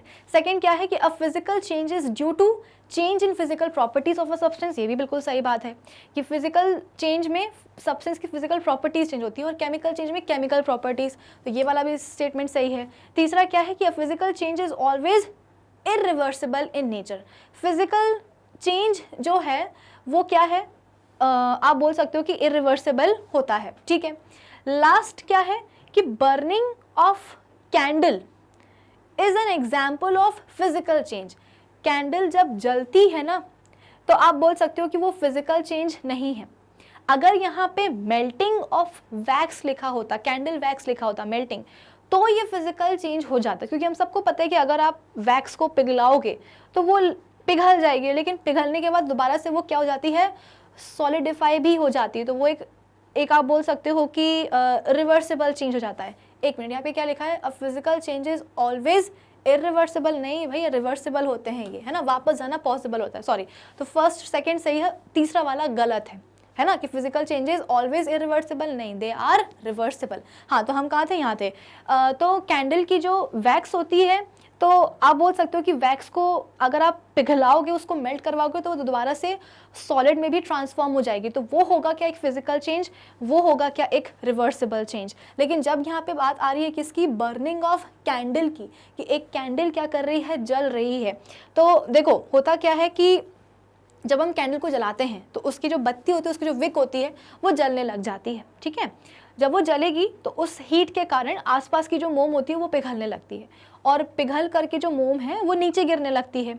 अब थोड़ी सी जो पिघली हुई मोम होती है वो क्या करती है, उस विक पर, उस बत्ती पे चढ़ जाती है कैपिलरी एक्शन से, और बत्ती पे चढ़ने के बाद जो वैक्स है उसका खुद का क्या होने लगता है, कंबशन, उसकी खुद की क्या होने लगती है, बर्निंग होने लगती है, जिसके कारण आपको जो है ना अलग अलग गैस, मतलब गैस बेसिकली आपको मिल जाती है। तो जो आप बोल रहे हो कि वैक्स जल रही है, वो वापस से आप नहीं लेकर के आ सकते हो, है ना। पिघली हुई मोम को आप दोबारा से सॉलिड बनवा सकते हो, लेकिन जो वैक्स जाके जल रही है विक के ऊपर, उसको आप वापस लेकर के नहीं आ सकते। इसका मतलब क्या कि ये कोई फिजिकल चेंज नहीं होगा। Burning of a candle is definitely क्या है, केमिकल चेंज है, ठीक है। तो हाँ, इस वाले को सही कर लेना कि फिजिकल चेंजेस जो होते हैं वो रिवर्सिबल होते हैं, इरिवर्सिबल नहीं होती है, माय बैड। चलो, तो मेरे हिसाब से तो इस सवाल का सही जवाब क्या होना चाहिए, ऑप्शन ए, है ना, कि हमसे करेक्ट ऑल्टरनेटिव्स पूछे गए थे, तो फर्स्ट और सेकंड स्टेटमेंट सही है, तो we will go with option A, ठीक है। चलो आगे बढ़ते हैं। Water is boiling in open fry pan represents which type of change, कि पानी जो है बॉयल हो रहा है ओपन फ्राई पैन में, यानी कि जो आपने बर्तन लिया है, जो फ्राई पैन आपने लिया है वो बिल्कुल खुला है, उसको आपने किसी चीज़ से कवर नहीं किया है, ठीक है ना, ध्यान रखिएगा। तो ये किस टाइप का चेंज होगा, option A physical and irreversible, option B chemical and irreversible, option C physical and reversible, या last option D chemical and reversible. एक ट्रिक मैं आपको यहाँ भी बता देती हूँ कि जब भी केमिकल चेंज होता है ना, तो हमेशा केमिकल रिएक्शन होती है केमिकल चेंज में, और केमिकल रिएक्शन से हमेशा एक नया सब्सटेंस बनता है, जैसे कि मैंने आपको बताया था। अब यहाँ पे हम बोल रहे हैं कि जैसे कि हम बर्फ को पिघलाते हैं पानी में, पानी को फ्रीज करते हैं, तो वो क्या हुआ, फिजिकल चेंज हुआ, है ना। अब यहाँ पे हम पानी को बॉईल करवा रहे हैं, यानी कि पानी अपनी वेपर्स में कन्वर्ट हो रहा है, तो वेपर्स से दोबारा से आप क्या कर सकते हो, पानी को बनवा सकते हो। बनवा देते है तो क्या, पानी बॉईल हो रहा है, इसका मतलब क्या कि वो फिजिकल चेंज है। जैसे कि मैंने आपको बताया, केमिकल चेंज में हमेशा एक नया सब्सटेंस बनता है, लेकिन फिजिकल चेंज में कभी कोई नया सब्सटेंस नहीं बनेगा। ये आपको पता है कि बर्फ को पिघलाओगे तो पानी ही आएगा, पानी को फ्रीज करवाओगे तो बर्फ ही बनेगी, ठीक है। तो फिजिकल चेंज में कभी भी कोई नया सब्सटेंस नहीं बनता है। तो यहाँ पे हुआ क्या कि आप पानी को बॉईल करवा रहे हो, तो डेफिनेटली ये क्या है, पानी अपने वेपर्स में कन्वर्ट होगा, कोई नई चीज़ तो बनेगी नहीं, तो वो क्या होगा, फिजिकल चेंज होगा। लेकिन ये फिजिकल चेंज आप बोल सकते हो कि इस केस में इरिवर्सिबल होगा। क्यों, क्योंकि जो फ्राई पैन आपने लिया है वो कैसा है, खुला है, ओपन है, तो जो भी पानी की वेपर्स बनेंगी वो सब हवा में जाकर के मिल जाएंगी। अब अगर आप चाहोगे कि दोबारा वाटर वेपर्स से आप पानी बना लो, तो वो नहीं हो पाएगा। क्यों, क्योंकि वो वाटर वेपर्स ऑलरेडी एस्केप कर चुकी हैं एयर में। अब एयर से कैसे बटोरोगे वाटर वेपर्स, दिखाई नहीं देती है ना वाटर वेपर्स, तो फिर क्या करोगे। तो कहने को तो ये फिजिकल चेंज है, लेकिन इस केस में इरिवर्सिबल हो गया है। So we will go with option A, option C मत मार्क कर देना, क्योंकि यहाँ पे साफ लिखा गया है कि ओपन फ्राई पैन में बॉइलिंग हो रही है पानी की, ठीक है। तो फिजिकल तो होगा, लेकिन इरिवर्सिबल होगा, रिवर्सिबल नहीं, ठीक है ना। चलिए नेक्स्ट क्वेश्चन क्या है कि colloidal solution in which both the dispersed phase and dispersion medium are liquids is, अच्छा तो वो तो इमल्शन ही होगा, है ना। और अच्छा देखो, जैसे कि मैंने आपको बताया कि हर एक टाइप के कोलॉइड के आपको कुछ एग्जांपल्स याद करने ही हैं। अब एनटीएससी का सवाल ये क्यों बनता है, क्योंकि यहाँ पे अगर मिल्क की जगह पे इमल्शन लिखा होता तो बच्चे क्या करते, कॉन्फिडेंस के साथ जा करके इमल्शन पे टिक कर देते। लेकिन यहाँ पे सवाल को ट्रिकी बनाने, देखो कंसेप्ट तो वही रहते हैं, अगर कंसेप्ट आपको पता है तो उस पर कितना भी घुमा करके क्यों ना सवाल बन जाए, आपसे बन जाएगा। तो यहाँ पे बोला जा रहा है कि इमल्शन ना लिख करके यहाँ पे अलग अलग टाइप के कोलॉइड्स के एग्जाम्पल दिए गए हैं। तो आप सबको पता होना चाहिए कि मिल्क क्या होता है, भाई इमल्शन ही होता है। एक इमल्शन क्या है कि एक ऐसा कोलॉइड जिसमें कि डिस्पर्जन मीडियम और डिस्पर्स्ड फेज दोनों ही क्या होते हैं, लिक्विड्स होते हैं। तो फिर वो क्या बनता है, एक इमल्शन बनता है, मतलब है ना, एक टाइप ऑफ कोलॉइड बनता है जिसको हम इमल्शन बोलते हैं। और आप बोल सकते हो कि मिल्क क्या है, इमल्शन का ही एक एग्जाम्पल है। अगर हम बात करेंगे बटर की, जेली की, तो ये दोनों ही क्या हैं, जेल के ही एग्जाम्पल हैं, ठीक है ना। बटर और जेली ये दोनों ही जेल के एग्जाम्पल हैं। जेल के बारे में मैंने आपको क्या समझाया था कि जो हम जेली खाते हैं, ठीक है।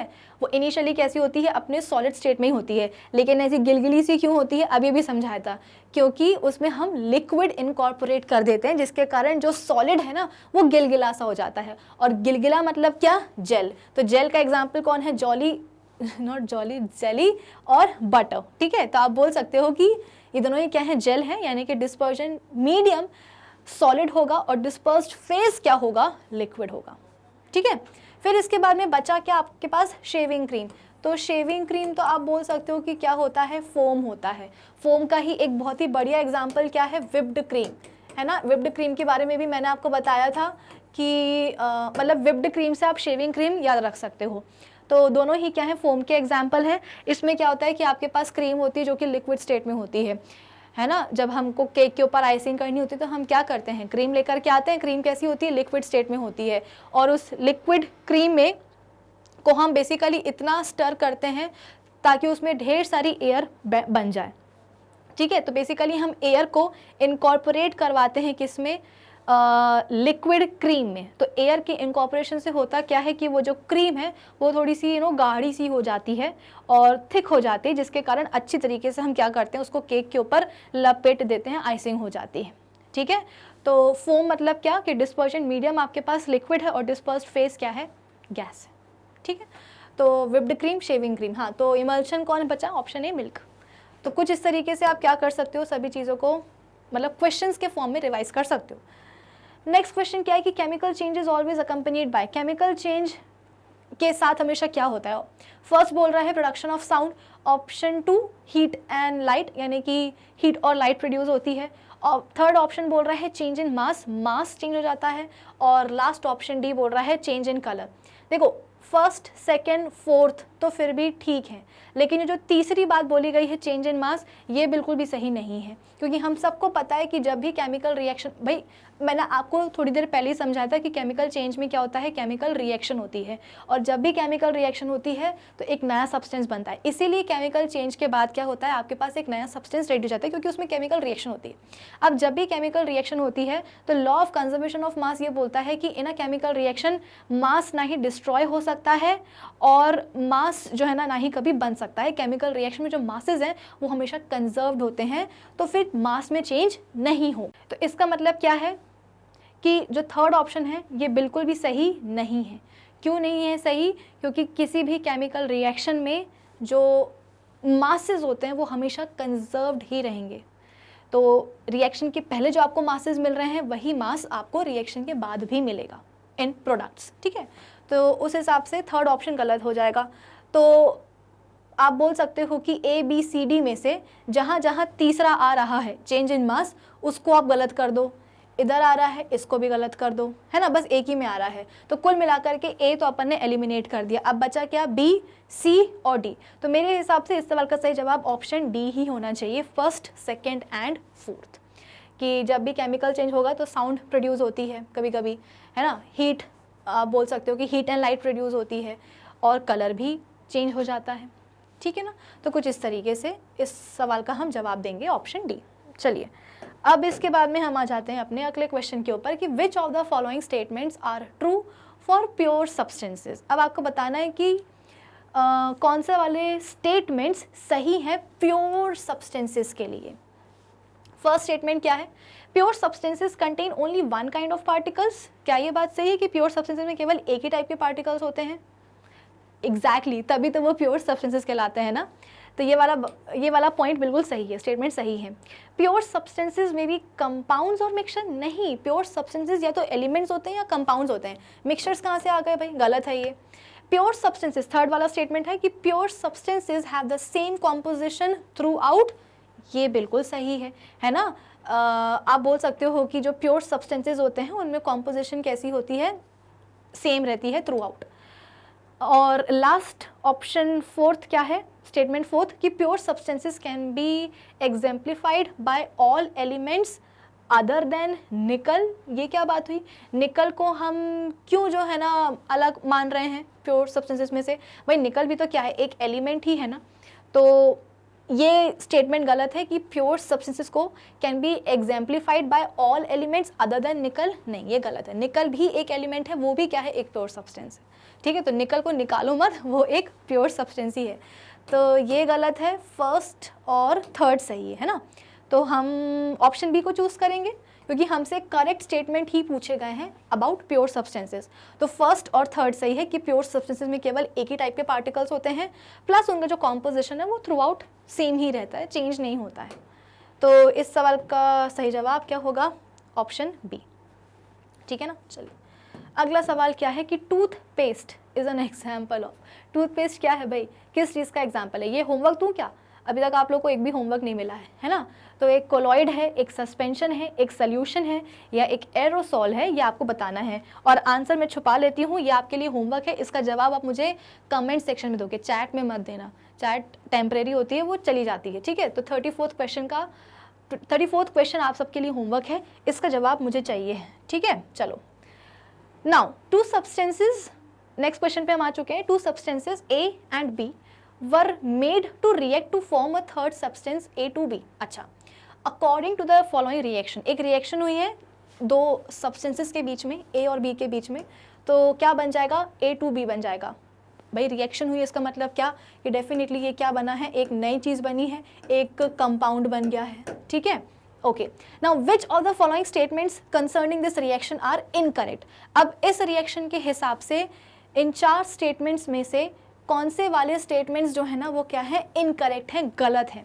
फर्स्ट स्टेटमेंट क्या है, the product A2B shows the properties of substances A and B। मैंने आपको पहले ही बता दिया है कि दो सब्सटेंसेस A B के बीच में क्या हुई है, रिएक्शन हुई है, जिससे कि एक नया सब्सटेंस बना है। नया सब्सटेंस क्या बना है भाई, एक कंपाउंड बना। तो हमने कंपाउंड्स की प्रॉपर्टीज़ के बारे में क्या पढ़ा है कि एक कंपाउंड की जो प्रॉपर्टीज़ होती हैं वो उसके कॉन्स्टिट्यूएंट एलिमेंट्स की प्रॉपर्टीज से अलग होती है। आप ये नहीं बोल सकते हो, जैसे कि हमने आयरन और सल्फर की पढ़ी थी, उसके बारे में एग्जाम्पल पढ़ा था ना कि हमारे पास आयरन फाइलिंग्स है और सल्फर का पाउडर है, दोनों को मिला दिया तो एक मिक्सचर बना। इस मिक्सचर को अगर हमने हीट कर दिया तो दोनों के बीच में रिएक्शन बन जाएगी, मतलब रिएक्शन हो जाएगी, जिसके कारण आप बोल सकते हो कि आयरन सल्फाइड कंपाउंड बन जाएगा। अब ये जो आयरन सल्फाइड कंपाउंड होगा, इसकी जो प्रॉपर्टीज होंगी वो इंडिविजुअल एलिमेंट्स आयरन और सल्फर से क्या होंगी, अलग अलग होंगी। फॉर एग्जांपल आयरन फाइलिंग्स जो होती हैं, जब वो किसी कंपाउंड का हिस्सा नहीं होती हैं तो वो आयरन फाइलिंग्स मैग्नेट की तरफ क्या हो जाती हैं, अट्रैक्ट हो जाती हैं, मैग्नेट के ऊपर जाकर के चिपक जाती हैं। लेकिन जब ये फाइलिंग्स कहाँ आ जाती हैं, किसी कंपाउंड का हिस्सा बन जाती हैं, तो आप आयरन सल्फाइड के ऊपर कितना भी मैग्नेट क्यों ना चला लो, आयरन अलग नहीं होने वाली है। तो ये वाली बात क्या बोल रहा है कि the product A2B shows the properties of a substance A and B, बिल्कुल भी नहीं, गलत है, प्रॉपर्टीज अलग हो जाएंगी इसकी। सेकेंड क्या है, the product will always have a fixed composition. भाई कंपाउंड बना है तो कंपाउंड में आप बोल सकते हो कि जो कॉम्पोजिशन है वो तो क्या होता है, फिक्स ही होता है। हमने पढ़ा है ना कि जब भी एक कंपाउंड का फॉर्मेशन होता है तो पहली बात तो ये कि अगर एक कंपाउंड बन रहा है तो उस कंपाउंड को बनाने के लिए हमेशा सेम एलिमेंट्स ही आकर के कंबाइन होते हैं। ऐसा नहीं होता कि एक एलिमेंट गायब है तो उसकी जगह पे कोई दूसरा आ गया, रिप्लेसमेंट या आप बोल सकते हो कि सब्स्टिट्यूशन यहाँ पे पॉसिबल नहीं होता है। प्लस जो भी एलिमेंट्स आ रहे हैं वो अपने मासेस के डेफिनेट रेशियो में ही कंबाइन होते हैं, जिसके कारण कॉम्पोजिशन क्या होता है, फिक्स रहता है। तो ये बात तो सही है। तीसरा क्या है, the product so formed can not be classified as a compound.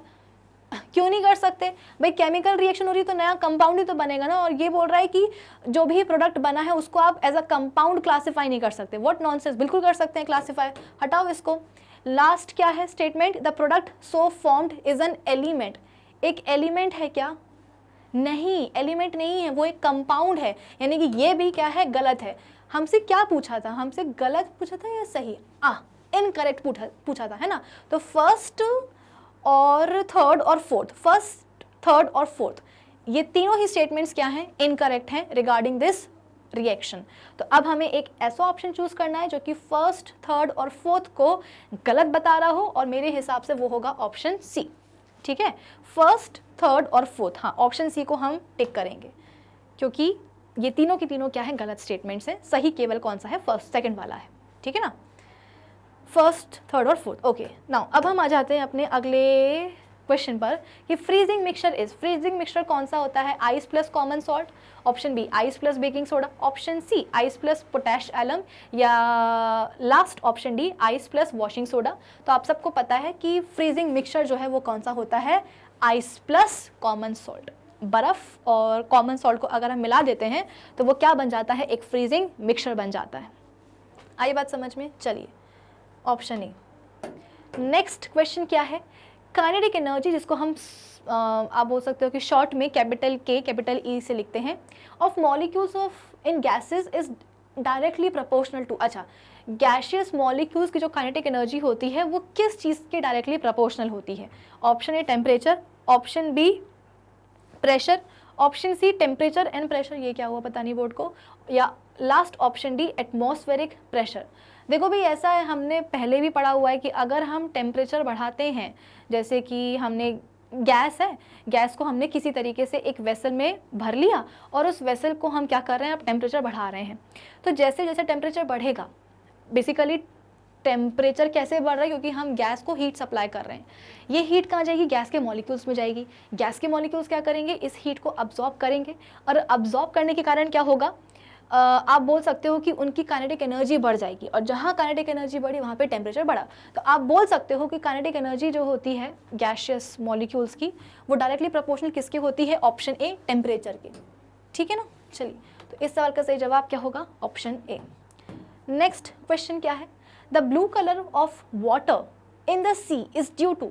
अब समुद्र का, या हाँ, समुद्र वगैरह का जो पानी होता है उसका नीला कलर, ब्लू कलर क्यों होता है?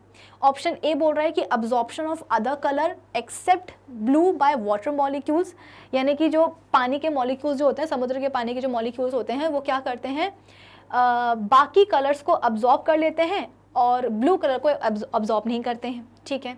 ऑप्शन बी बोल रहा है scattering of blue light by sol particles, कि जो सॉल पार्टिकल्स होते हैं वो ब्लू लाइट को स्कैटर कर देते हैं।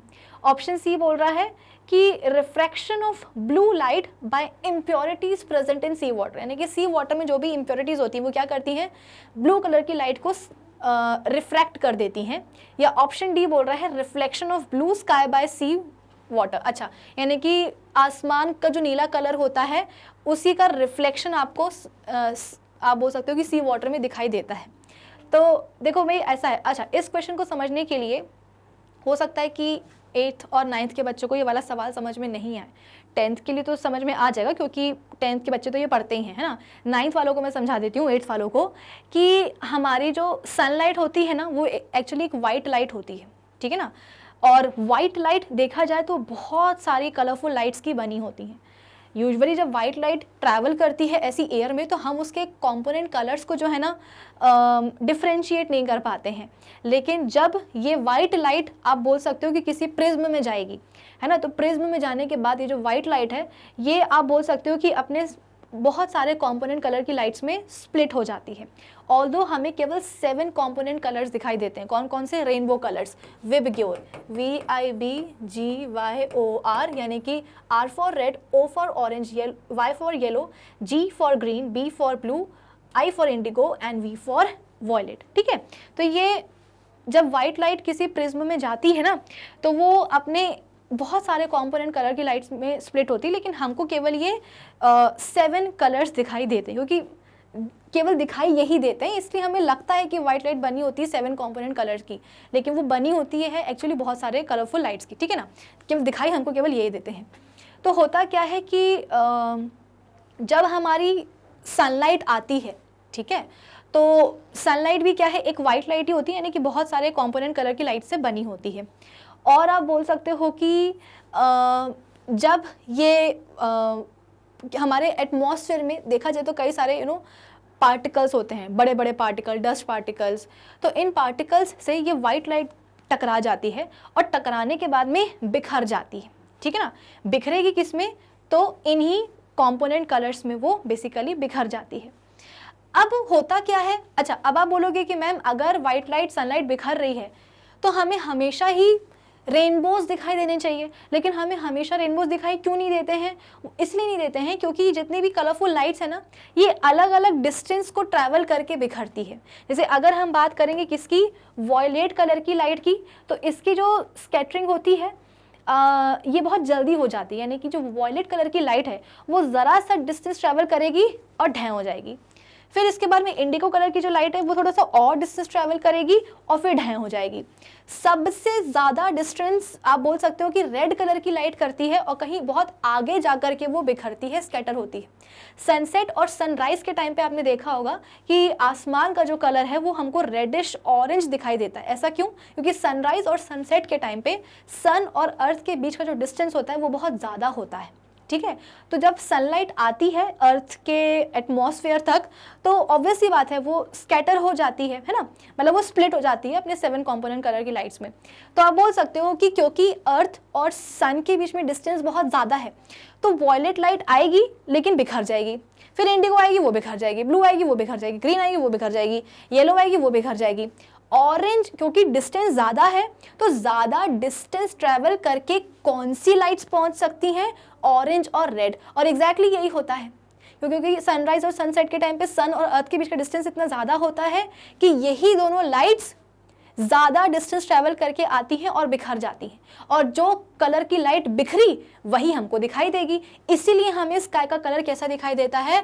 ऑरेंज और रेड दिखाई देता है, ठीक है। तो आप बोल सकते हो कि इन सब चीज़ों को आप डिटेल में पढ़ोगे कहाँ? क्लास 10th में जाकर के, लेकिन ये सवाल आपसे बन जाए इसीलिए मैंने आपको यहाँ पे एक बेसिक आइडिया बेसिकली मैंने आपको दे दिया है, ठीक है ना। चलो हाँ, तो हम थे कहाँ कि सी वाटर का जो ब्लू कलर है वो हमें क्यों दिखाई देता है? एक्चुअली होता क्या है कि पानी के जो मॉलिक्यूल्स होते हैं, जैसे कि सनलाइट आई तो सनलाइट ऐसा थोड़ी कि बस अर्थ के लैंड वाले पोर्शन पे ही आती है, भाई अर्थ के सरफेस पे पानी भी तो प्रेजेंट है ना, तो पानी में भी हम बोलते हैं कि सनलाइट जाती है।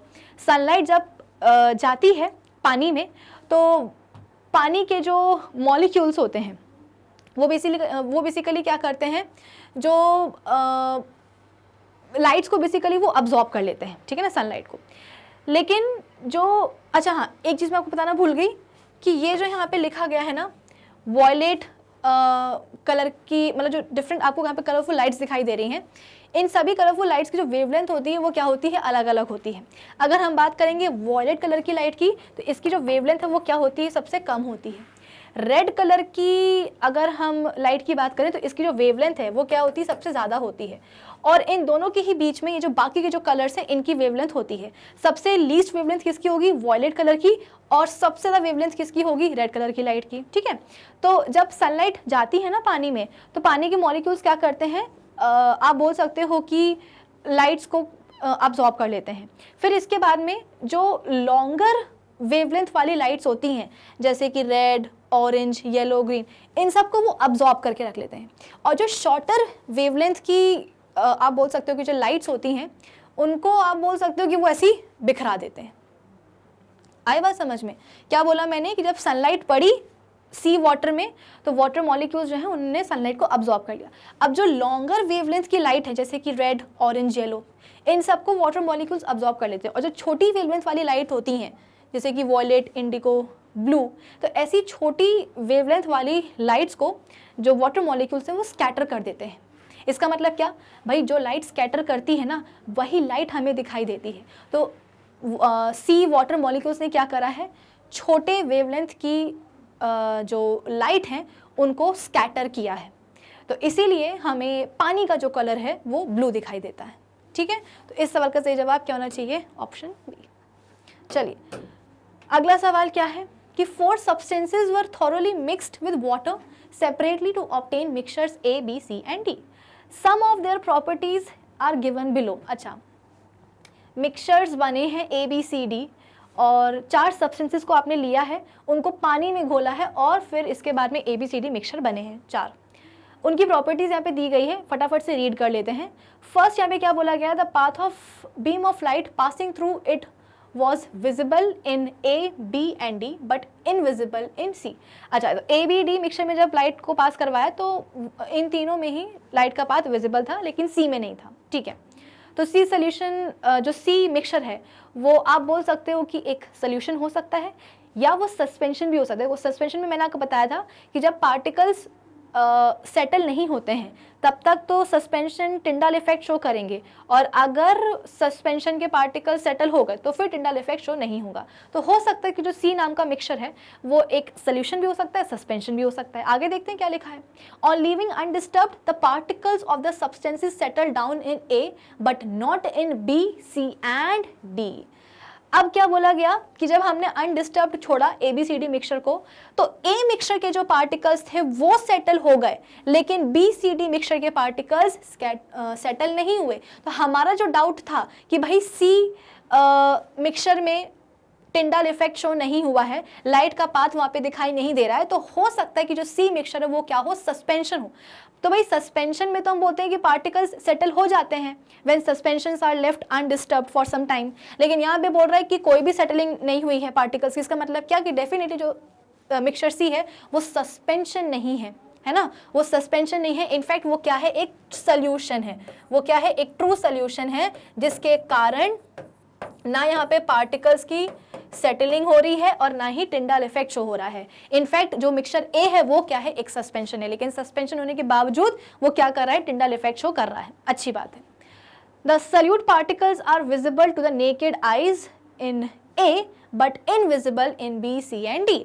सस्पेंशन के पार्टिकल्स के लिए हम यही बोलते हैं कि क्योंकि पार्टिकल्स का साइज इतना बड़ा होता है ना, 100 नैनोमीटर से भी बड़ा होता है सस्पेंशन के पार्टिकल्स का साइज। तो इतने बड़े बड़े पार्टिकल्स होंगे तो नेकेड आई से आप बोल सकते हो कि आपको दिखाई दे ही जाएंगे। तो ए डेफिनेटली क्या होने वाला है, मिक्सचर एक सस्पेंशन ही होने वाला है, क्योंकि वो टिंडाल इफेक्ट दिखा रहा है। जब उसको छोड़ दिया है अनडिस्टर्ब तो उसके पार्टिकल सेटल भी हो रहे हैं, और ए मिक्सचर के जो पार्टिकल्स हैं वो दिखाई भी दे रहे हैं नेकेड आई से। इसका मतलब क्या है कि डेफिनेटली जो ए मिक्सचर है वो क्या है, एक सस्पेंशन है, और सी क्या होगा, एक ट्रू सोल्यूशन होगा। Which of the following is correct about A, B, C and D? ठीक है, A, B and D are colloids while C is a solution। बिल्कुल सही बात है। देखो A के लिए तो हमने पहले ही बोल दिया कि A क्या है, सस्पेंशन है। C के लिए हमने बोल दिया कि क्या है, सोल्यूशन है। रही बात B और D की, तो B और D क्या कर रहे हैं, टिंडाल इफेक्ट भी शो कर रहे हैं, ये सेटल भी नहीं हो रहे हैं, और तो और इनके जो पार्टिकल्स हैं वो नेकेड आई से दिखाई दे भी नहीं रहे हैं, बी और डी के। इसका मतलब क्या होगा कि बी और डी मिक्सचर्स डेफिनेटली क्या होने वाले हैं, कोलॉइड्स ही होने वाले हैं, क्योंकि कोलॉइड्स के पास ही प्रॉपर्टीज होती है कि सेटल भी नहीं होते हैं इनके पार्टिकल्स, टिंडाल इफेक्ट भी शो करते हैं, प्लस आप बोल सकते हो कि नेकेड आई से दिखाई भी नहीं देते हैं। तो ए, बी और डी ये तीनों की तीनों क्या हैं, कोलॉइड्स हैं, और सी क्या होगा, एक सोल्यूशन होगा। बिल्कुल सही बात है। ऑप्शन बी क्या बोल रहा है कि ए एक सस्पेंशन है, B and D are colloids and C is a solution. हाँ ये भी सही है, ठीक है। इसका कोई वो भी है क्या, अच्छा चलो देखते हैं। सी क्या है कि ए एक कोलॉइड है, B, C and D are solutions. नहीं ये गलत है ना। ए एक सस्पेंशन है, B, C and D are colloids. C कहाँ कोलॉइड है ना, माना कि ये सस्पेंशन है, बी और डी भी क्या है, बेसिकली कोलॉइड्स हैं, लेकिन सी हमारा सोल्यूशन है ना, तो ये गलत हो जाएगा। तो देखा जाए तो ए, बी, ओ सॉरी यहाँ पे लिखा गया है A, B and D are colloids. Colloids नहीं है भाई, केवल बी और डी क्या है, कोलॉइड्स हैं, ठीक है ना। केवल बी और डी क्या है हमारे, आप बोल सकते हो कि कोलॉइड्स हैं। ए हमारा सस्पेंशन है और सी क्या है, solution. Very sorry, my bad. तो यहाँ पे ए नहीं, हम यहाँ पे मार्क करेंगे ऑप्शन बी, ठीक है। तो ए हमारा सस्पेंशन है, बी और डी कोलॉइड्स हैं और सी सोल्यूशन है, ठीक है। तो उस हिसाब से इस सवाल का सही जवाब क्या होगा, ऑप्शन बी। चलिए अगला क्वेश्चन क्या है कि in which of the following conditions the distance between the molecules of hydrogen gas would increase. ऐसा क्या करें, कौन सी कंडीशन करें कि हाइड्रोजन गैस के जो मॉलिक्यूल्स हैं उनके बीच का जो डिस्टेंस है वो इंक्रीज हो जाए। अच्छा, increasing pressure on hydrogen contained in a close container. भाई अगर एक कंटेनर में आपने हाइड्रोजन को भर के रख दिया है और आप क्या कर रहे हो, प्रेशर बढ़ा रहे हो, तो क्या पार्टिकल्स या मॉलिक्यूल्स जो होंगे गैस के, उनके बीच का जो डिस्टेंस है वो इंक्रीज होगा। प्रेशर लगाने से तो डिस्टेंस और कम हो जाएगा मॉलिक्यूल्स के बीच में, तो ये गलत है। सेकेंड क्या है, some hydrogen gas leaking out of the container, यानी कि जो कंटेनर है उसमें से जो गैस है वो लीक कर रही है। सही जा रहे हैं। थर्ड क्या है, increasing the volume of the container of hydrogen gas. भाई देखो ऐसा है, अगर हम कंटेनर की वॉल्यूम क्या कर देंगे, बढ़ा देंगे, तो हाइड्रोजन गैस के मॉलिक्यूल्स के बीच का जो डिस्टेंस होगा वो भी क्या होगा, इंक्रीज होगा, बिल्कुल होगा।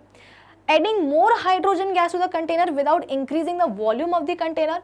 भाई अगर आप वॉल्यूम नहीं बढ़ा रहे हो और ऊपर से हाइड्रोजन गैस और ऐड कर रहे हो, तो जितनी ज़्यादा गैस होगी उतने ज़्यादा मॉलिक्यूल्स होंगे, और जितने ज़्यादा मॉलिक्यूल्स होंगे उनके बीच का जो डिस्टेंस होगा वो उतना ही क्या होगा, कम हो जाएगा। हमें तो डिस्टेंस बढ़ाना है, इसके लिए हम क्या करेंगे, कंटेनर की जो वॉल्यूम है, पहली बात तो वो इंक्रीज करेंगे। दूसरी बात ये कि अगर कंटेनर से गैस बाहर निकल रही है, कुछ लीक कर रही है, तो जो बची हुई गैस होगी उनके जो मॉलिक्यूल्स होंगे वो राहत की सांस लेंगे। क्यों? क्योंकि भाई कंटेनर में गैस भरी हुई है, अब उसमें से गैस अगर लीक कर रही है, इसका मतलब क्या कि कुछ गैस के मॉलिक्यूल्स बाहर निकल चुके हैं, तो जो बचे हुए गैस के मॉलिक्यूल्स होंगे वो फैल जाएंगे।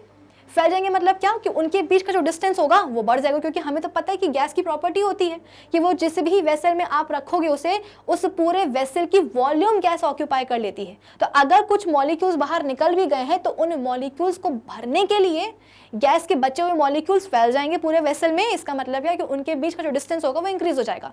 तो इन दोनों को करके आप क्या कर सकते हो, हाइड्रोजन गैस के मॉलिक्यूल्स के बीच में डिस्टेंस इंक्रीज कर सकते हो। तो हम चूज करेंगे ऑप्शन सी, ठीक है ना, ऑप्शन सी, सेकेंड और थर्ड में से, सेकेंड और थर्ड में से हम चूज करेंगे ऑप्शन सी को, ठीक है ना। चलिए अगला क्वेश्चन क्या है, match column 1 with column 2 and select the correct answer using the code given below. ठीक है, कॉलम 1 में आपके पास कुछ यूनिट्स हैं, अच्छा ठीक है, कुछ क्वांटिटीज हैं और उनकी यूनिट्स यहाँ पे कॉलम 2 में दी गई हैं। प्रेशर की क्या होती है, प्रेशर की होती है पास्कल, ठीक है। टेम्परेचर की क्या होती है, केल्विन, ठीक है। और मास हम सबको पता है कि क्या होती है इसकी, किलोग्राम होती है, ठीक है। अच्छा एक काम करते हैं, अब ज़रा हम ये देखते हैं कि अच्छा डेंसिटी बची है, तो डेंसिटी का हमको फॉर्मूला पता है ना, क्या होता है, density is equals to mass upon volume. Mass का आप बोल सकते हो कि कितनी होती है यूनिट, ऐसा यूनिट केजी होती है, ठीक है ना। और वॉल्यूम कितनी होती है, वॉल्यूम आप बोल सकते हो कि मीटर क्यूब होती है। अच्छा यहाँ पे वॉल्यूम भी तो दिया हुआ है, हाँ, तो वॉल्यूम को आप ले सकते हो क्या, क्यूबिक मीटर से ज्वाइन कर सकते हो, ठीक है। तो डेंसिटी की कितनी आ जाएगी, किलोग्राम पर क्यूबिक मीटर, है ना। तो डेंसिटी को आप जोड़ सकते हो टी के साथ। तो अब हमें एक ऐसा ऑप्शन चूज करना है जो कि हमारे इस पूरे मैच को सही बता रहा हो। तो प्रेशर की क्या होती है, पास्कल। ए का आर कहाँ दिखाई दे रहा है, बी में और डी में, यानी कि ए और सी गलत है ना। ए और डी में बोल रहा है कि, सॉरी बी और डी में बोल रहा है कि ए का आर होना चाहिए, यानी कि प्रेशर का पास्कल होना चाहिए। टेम्परेचर का केल्विन होना चाहिए, बी का एस होना चाहिए। बी का एस कहाँ बता रहा है, डी में बता रहा है, तो यानी कि डेफिनेटली क्या होने वाला है, डी इस सवाल का सही जवाब होने वाला है ना। पूरा चेक कर लेते हैं। सी का टी होना चाहिए, सी क्या है, डेंसिटी, तो इसका टी किलोग्राम पर क्यूबिक मीटर होना चाहिए। डी का क्यू होना चाहिए, मास का किलोग्राम होना चाहिए। और ई का पी होना चाहिए, ई वॉल्यूम का पी होना चाहिए क्यूबिक मीटर, बिल्कुल सही है। तो हम जाएंगे ऑप्शन डी के साथ, ठीक है ना। तो मास का किलोग्राम, वॉल्यूम का क्यूबिक मीटर, डेंसिटी का किलोग्राम पर क्यूबिक मीटर, टेम्परेचर का केल्विन और प्रेशर का होगा क्या, पास्कल, ठीक है ना। चलो अब हम आ जाते हैं अपने एंड पर। तो आज के सेशन के लिए बस इतना ही। आज हमने कुछ बहुत सारे क्वेश्चन सॉल्व करे हैं और हर एक क्वेश्चन के साथ में आप बोल सकते हो कि एक कंसेप्ट जुड़ा हुआ है। तो सभी कंसेप्ट्स को रिवाइज करते हुए हमने बहुत सारे क्वेश्चंस सॉल्व करे हैं। आई होप आज के सेशन में जितने भी हमने क्वेश्चंस सॉल्व करे हैं सबको समझ में आए होंगे। अब आज के सेशन के लिए बस इतना ही। अब हम मिलेंगे अपने नेक्स्ट सेशन में और नेक्स्ट सेशन में कुछ और इंटरेस्टिंग क्वेश्चंस को करेंगे डिस्कस। तब तक आप क्या करेंगे, आप विजिट कर लीजिएगा हमारी official website that is magnetbrains.com। जैसे ही विजिट करोगे आपके सामने आ जाएगा ये वाला पेज जहाँ पे लिखा रहेगा India's number 1 100% free online education platform, जहाँ पे आपके पास क्लास 12 से लेकर के किंडरगार्टन तक के सभी कोर्सेज होते हैं अवेलेबल। और अब तो यहाँ पे NTSC भी दिखाई देने लगा है भाई, NTSC, ठीक है। तो जैसे ही आप NTSC पे क्लिक करोगे NTSC के सभी सब्जेक्ट्स आपको शो होने लग जाएंगे। केमिस्ट्री पढ़ने के लिए आप जैसे ही इस पर क्लिक करोगे या टैप करोगे आपके सामने खुल जाएगा ये वाला पेज जहाँ पे लिखा रहेगा NTSC केमिस्ट्री बाय विभूति खरे। अब अभी तक हमने जो कुछ भी पढ़ लिया है केमिस्ट्री में, उन सभी के लेक्चर्स आपको यहाँ पे मिल जाएंगे। फर्स्ट जो वीडियो है वो है सिलेबस ओवरव्यू का, कि इस पूरे NTSC स्टेज 1 एग्जाम में हमें जो साइंस का सिलेबस जो हमें कवर करना है, तो उस सिलेबस में कौन कौन से चैप्टर्स एग्जैक्टली हम पढ़ेंगे, केमिस्ट्री में कौन से, फिजिक्स में कौन से, बायोलॉजी में कौन से, तो इसकी जानकारी आपको कहाँ से मिलेगी, सिलेबस ओवरव्यू के ही टॉपिक से मिलेगी, लेक्चर से। तो इसको आप जैसे ही क्लिक करोगे, सिलेबस ओवरव्यू का जो वीडियो है वो आपके सामने कुछ इस तरीके से खुल जाएगा, ठीक है ना। अब अगर आपने सोचा है कि भाई आज से ही हम क्या करेंगे, पढ़ना शुरू करेंगे, तो इसके लिए आपको केमिस्ट्री का फर्स्ट चैप्टर देखना होगा। कैसे देखोगे, ये नेक्स्ट वीडियो का ऑप्शन आपको दिखाई दे रहा होगा, इस पे क्लिक करोगे। जैसे ही क्लिक करोगे तो केमिस्ट्री का फर्स्ट चैप्टर जो है मेटल एनालिसिस क्लासिफिकेशन, उसका जो पहला लेक्चर है वो आपके सामने खुल जाएगा। तो कुछ ऐसे आप सभी लेक्चर्स को क्या कर सकते हो, एक्सेस कर सकते हो। इसके अलावा ये टाइम टेबल है, फ्राइडे सैटरडे संडे हमारी 3 दिन क्लासेस लगती हैं। सुबह 10 बजे से साइंस लगना शुरू हो जाती है, तो साइंस पढ़ने के लिए फ्राइडे सैटरडे संडे सुबह 10 बजे से आ जाइएगा। तो भाई आज के सेशन के लिए बस इतना ही। अब हम मिलेंगे अपने अगले सेशन में, और तब तक आप क्या करोगे, do visit our official website magnetbrains.com. Now till then, keep learning with Magnet Brains. Thank you for watching.